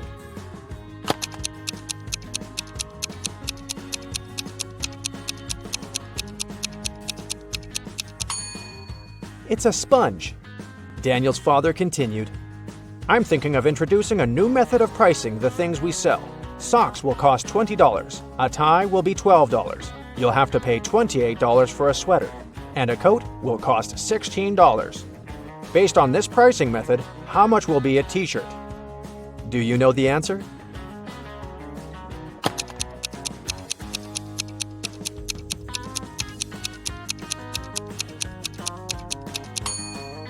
Daniel was confused at first, but then he realized the correct answer was $24. His father was going to charge $4 for each letter needed to spell the item of clothing. You're doing really well, Daniel's father told the guy.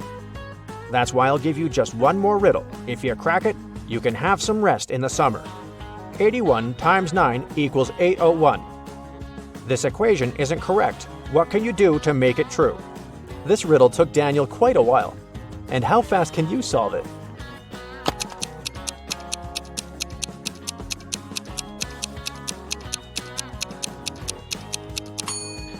All Daniel had to do was turn the equation upside down. Luckily, the guy managed to figure it out. He got 108 equals 6 times 18. Jason was a courier who regularly delivered food and other stuff to Mrs. Brown. The elderly lady really liked him a lot. She trusted him enough to let the guy use her spare key. The lady kept it under her doormat. When Mrs. Brown was away, Jason would take this key and leave everything he brought inside. One day, the guy came to the woman's house and found out the key wasn't in its usual place. He rang the bell, and a man he'd never seen before opened the door. I'm an electrician, he said. I was fixing some lighting problems in the living room, and the elderly lady is resting now. Jason immediately called the police. Why?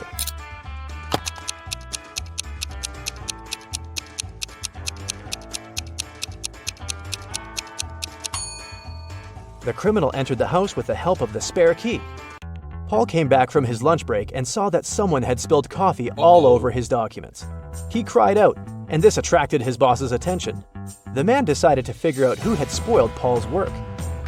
He asked his subordinates what they had been doing during their lunch break. Nancy and Liza said they had been together. They went to a cafe to get some coffee. Brian explained that he'd felt unwell. That's why he decided to take a walk in the park. And Sandra said that she'd been talking to her boyfriend on the phone. The boss immediately realized who was lying. Can you figure it out?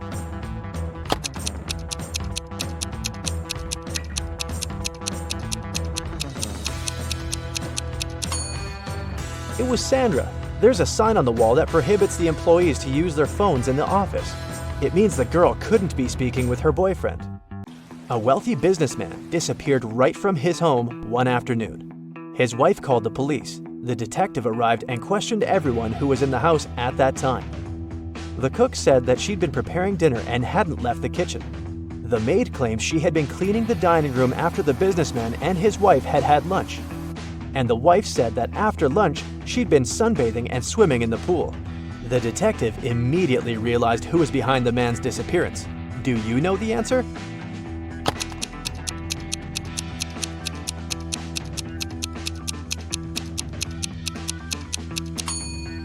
It was the wife.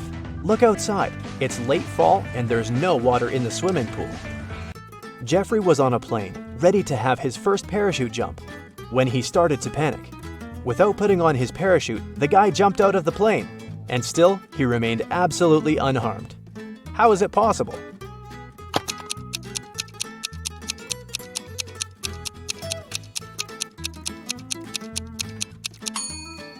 The plane was still on the ground. There's a large apple tree growing on a cliff. If a powerful wind is blowing towards the land, where will the apples fall?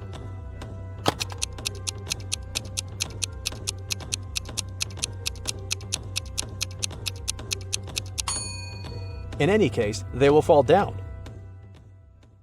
Time to check your attention and logical thinking skills. Do you have an eye for detail? Then you'll make a great detective.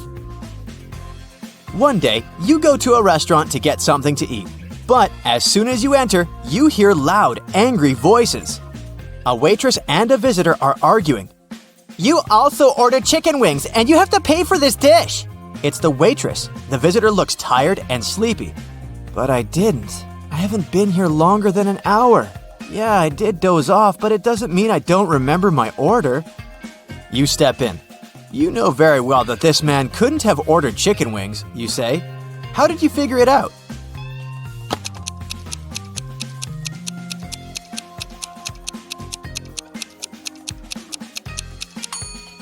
You noticed on the wall it says, "The kitchen works till 1 p.m. It's 3 p.m. now. The man claims he's been here for an hour. It means he came after the kitchen had been closed and couldn't have ordered anything to eat. Nathan came to visit his friend Zachary, who worked in a museum. Look what I've got! A priceless manuscript that was written more than 1,000 years ago. Zachary looked through the manuscript and realized his friend had been fooled. Does anything in this text strike you as strange?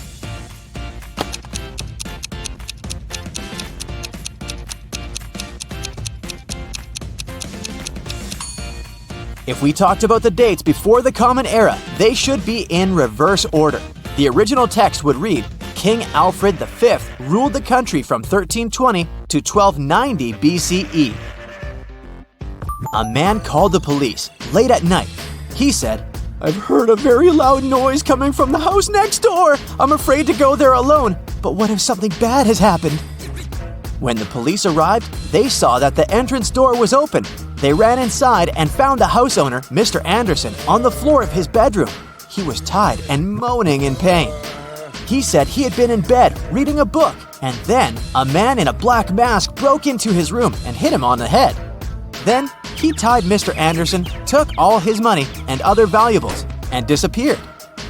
The police officers didn't believe the man. Why?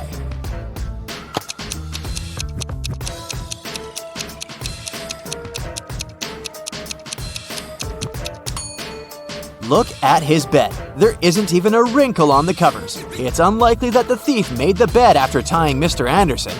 It can only mean the man is lying. Evelyn wants to visit one unusual restaurant, but to get there, one must know the password. The girl hides around the corner to figure it out. She sees a man come up to the security guard. The guard says, 12. The man answers, 6, and is allowed to come in. Then a young woman approaches the security guard. He says, 6, and she answers, 3. Evelyn is sure she's figured out the pattern. She comes up to the security guard. He says 4. The girl answers 2 and isn't allowed to enter. Can you figure out why?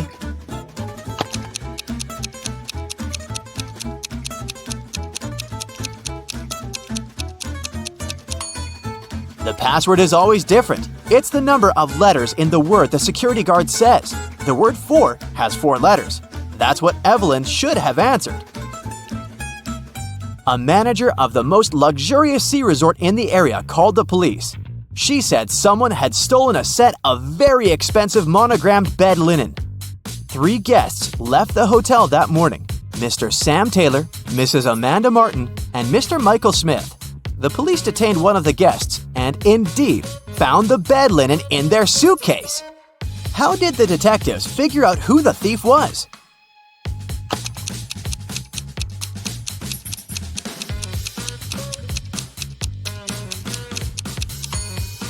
As you can see, the hotel's name is the Morning Star. This means the monogram on the bed linen is MS. The only person with the same initials is Mr. Michael Smith, so he can use the bed linen pretending to have ordered it with his monogram to show off. 2 cars are driving through the city.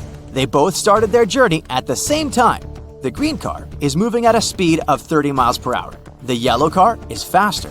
Its speed is 50 miles per hour. And still, at one point, the green car comes across the yellow car. How is it possible?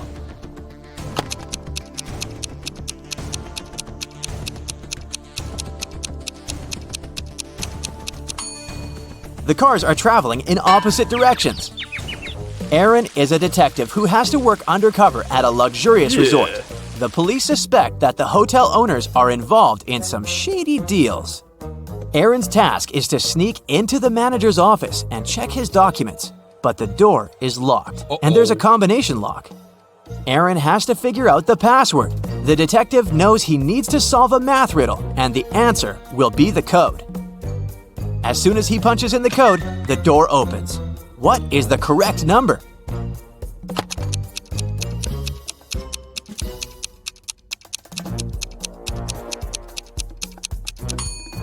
It's 30. There are no mathematical symbols at the end of the first and second lines. It means the whole thing looks like this. A very famous painting disappeared from a museum. Later, the police managed to find it, but there was a problem.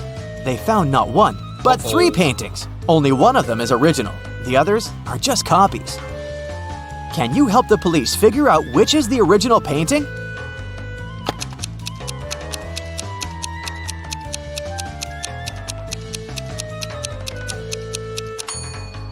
It's the one with the brown frame. Take a look. All frames in the museum are made in the same style. Now, you've got accepted to the best school of witchcraft and wizardry. One of the best classes you have to attend is about transforming into animals. There are 3 professors who teach this class. Each of them specializes in transforming into a certain animal. Look at your professors and try to figure out what kind of animal each of them turns into.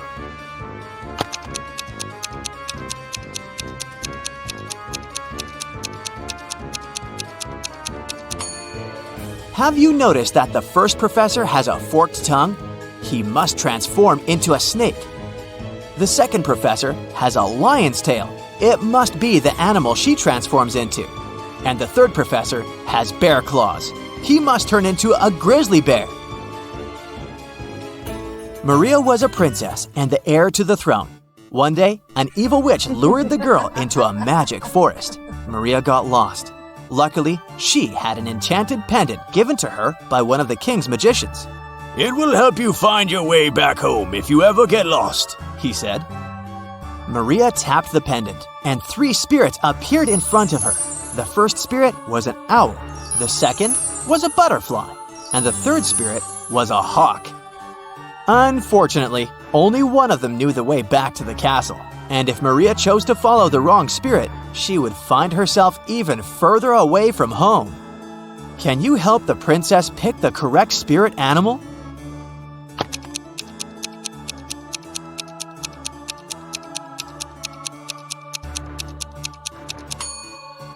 Have you noticed the banners in the throne room? There was a butterfly on each of them. It means the butterfly is the official symbol of the kingdom. Maria should follow the butterfly spirit.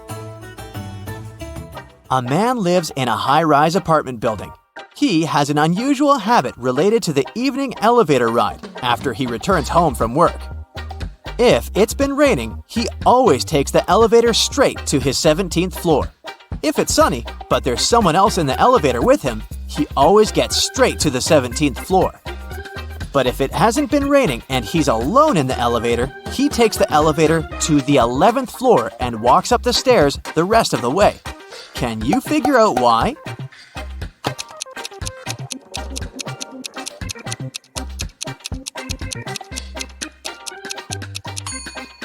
The man is very short. He can only reach the button for the 11th floor.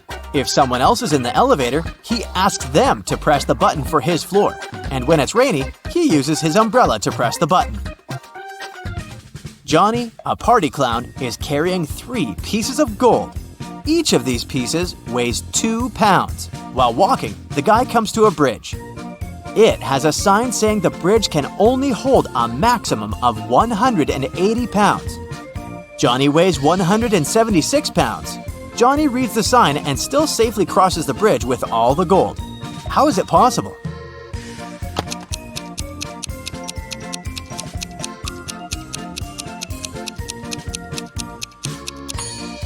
Johnny is a clown, so he knows how to juggle.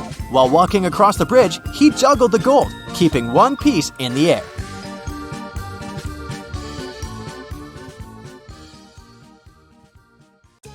Hey, are you ready to test your brain power and see how much of it you actually use? Then, let's start. There once was an evil king who loved himself so much, he'd always carry a pocket mirror to admire his own reflection. He wanted to have the largest and the most expensive castle in the whole world. He made workers build it day and night without a break, so they decided to take revenge on him. Once the castle was ready, the king went in and found himself in a maze. There were 3 doors, and he had to pick one to get out.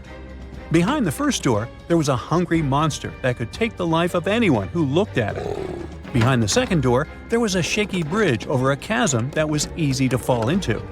And the third door opened to a massive fire blocking the way. So, what should the king choose?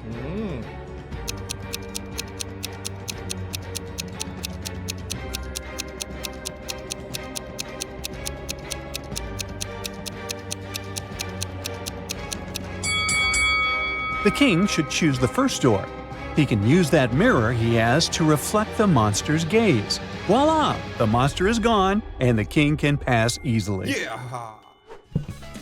Sandra has just moved into a new apartment, but she's in trouble already. She saw 2 people break into the apartment next door. She knew for sure she had just one neighbor, and he was a circus performer. Sandra called the police, but since none of the men had a key or an ID on them, the police couldn't help much. They decided to figure out which of the men was lying. Can you help them?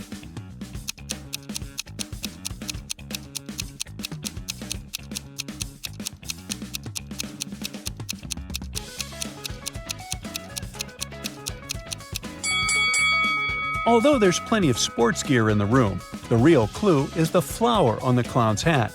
The exact same flowers are growing in the apartment, so he's the real owner. The police found a secret lab with a mad scientist living in it. He was working on a superpower potion that would help him take over the city. Somehow, he managed to escape from the lab, and now the police have to find him to prevent disaster. Do you have any ideas on how to do it?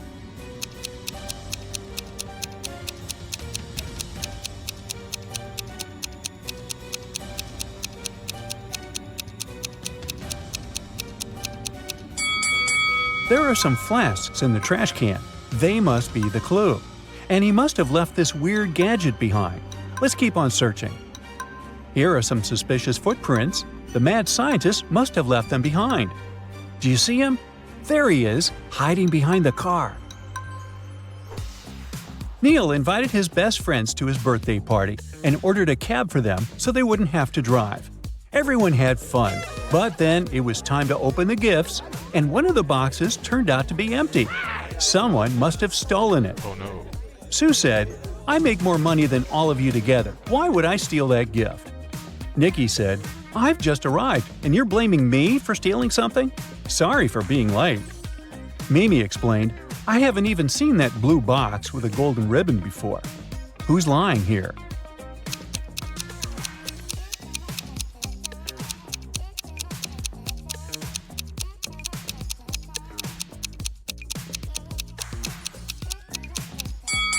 Nikki.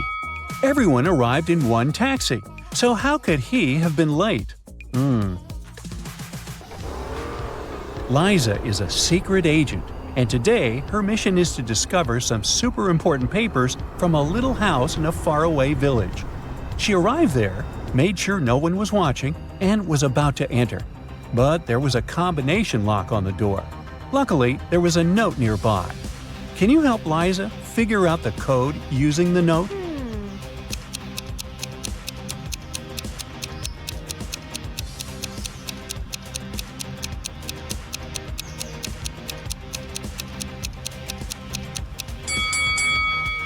You have to count how many logs there are in each section of the house. The note has the order in which the numbers must be placed.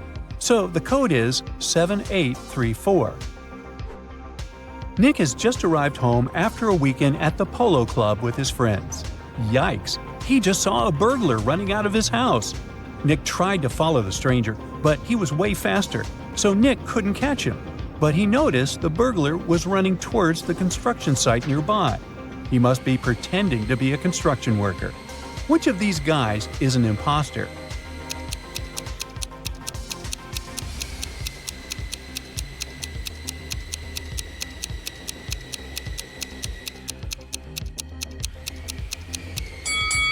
Look, this guy is trying to saw through a beam. The guy on top will fall if he succeeds here. He must be the burglar. This family only seems normal. The dad is a real superhero. He can travel in time, he can fly, has super hearing, and always knows when someone is lying. It's cool, but not for his son. He has really bad grades at school and was grounded for the holidays. The boy really wants to go to his best friend's birthday party. How can he escape? He can tell his dad he has to be at school today. He can lock himself in and escape through the window. He can run away quietly while his dad is watching TV.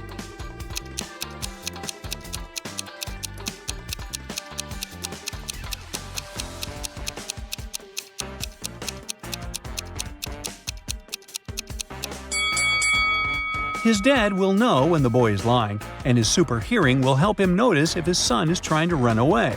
So, the only way out is through the window. Someone stole a famous masterpiece from an art gallery.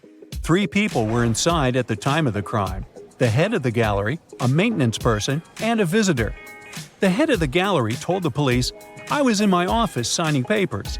The maintenance person said, "I was cleaning on the second floor and haven't noticed anything suspicious."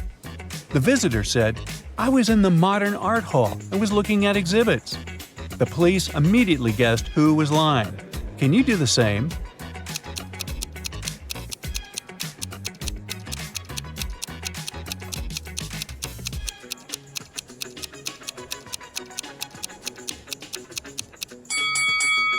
It was the maintenance person. The gallery doesn't have a second floor. In a big company, an important contract went missing. 3 employees became the prime suspects: the manager, the secretary, and the analyst. Here's what they had to say. The manager said, "I was busy at meetings with clients all day." The secretary insisted, "I was filing mail in the archive." The analyst claimed, "I was analyzing reports from the last quarter." The police quickly figured out who was lying. So, who stole the document and how did they know?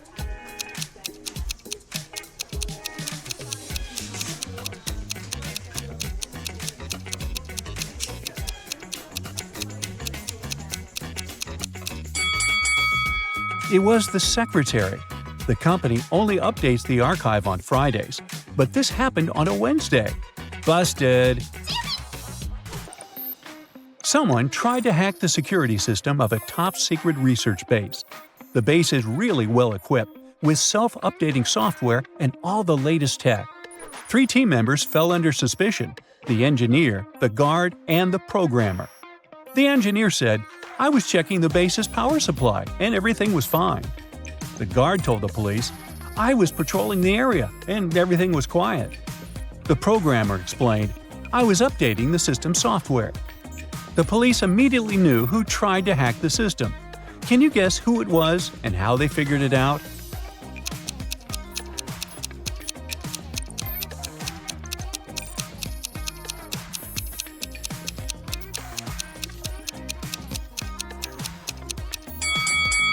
It was the programmer. The system updates automatically and doesn't need any help with it. An experimental chemistry kit went missing at school, and there were 3 main suspects: the chemistry teacher, a student, and the school principal. Here's what they said. The teacher: "I was prepping for class." The student: "I was reading a book in the library." Principal: "I was reviewing documents about new supplies." The police immediately knew who was lying. So, who swiped the kit, and how did they figure it out?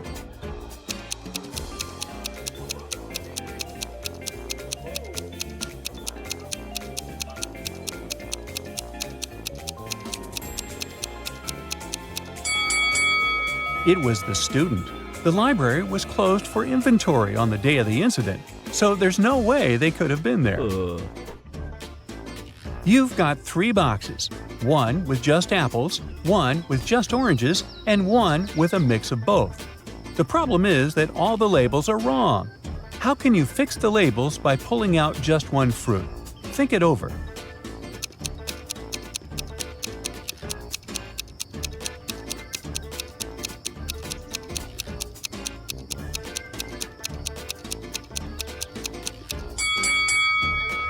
So here's the trick. Grab a fruit from the box labeled mixed. Since all the labels are wrong, this box actually has either just apples or just oranges. Let's say you pull out an apple. It would mean that this box is actually the just apples box. Now you've got 2 boxes left. The one labeled oranges can't just be oranges because it's mislabeled. And it can't be just apples because you've already found the apple box. So it must be the mixed box. It means the last box, which was labeled apples, must be the just oranges box. And there you go. You've sorted out all the boxes.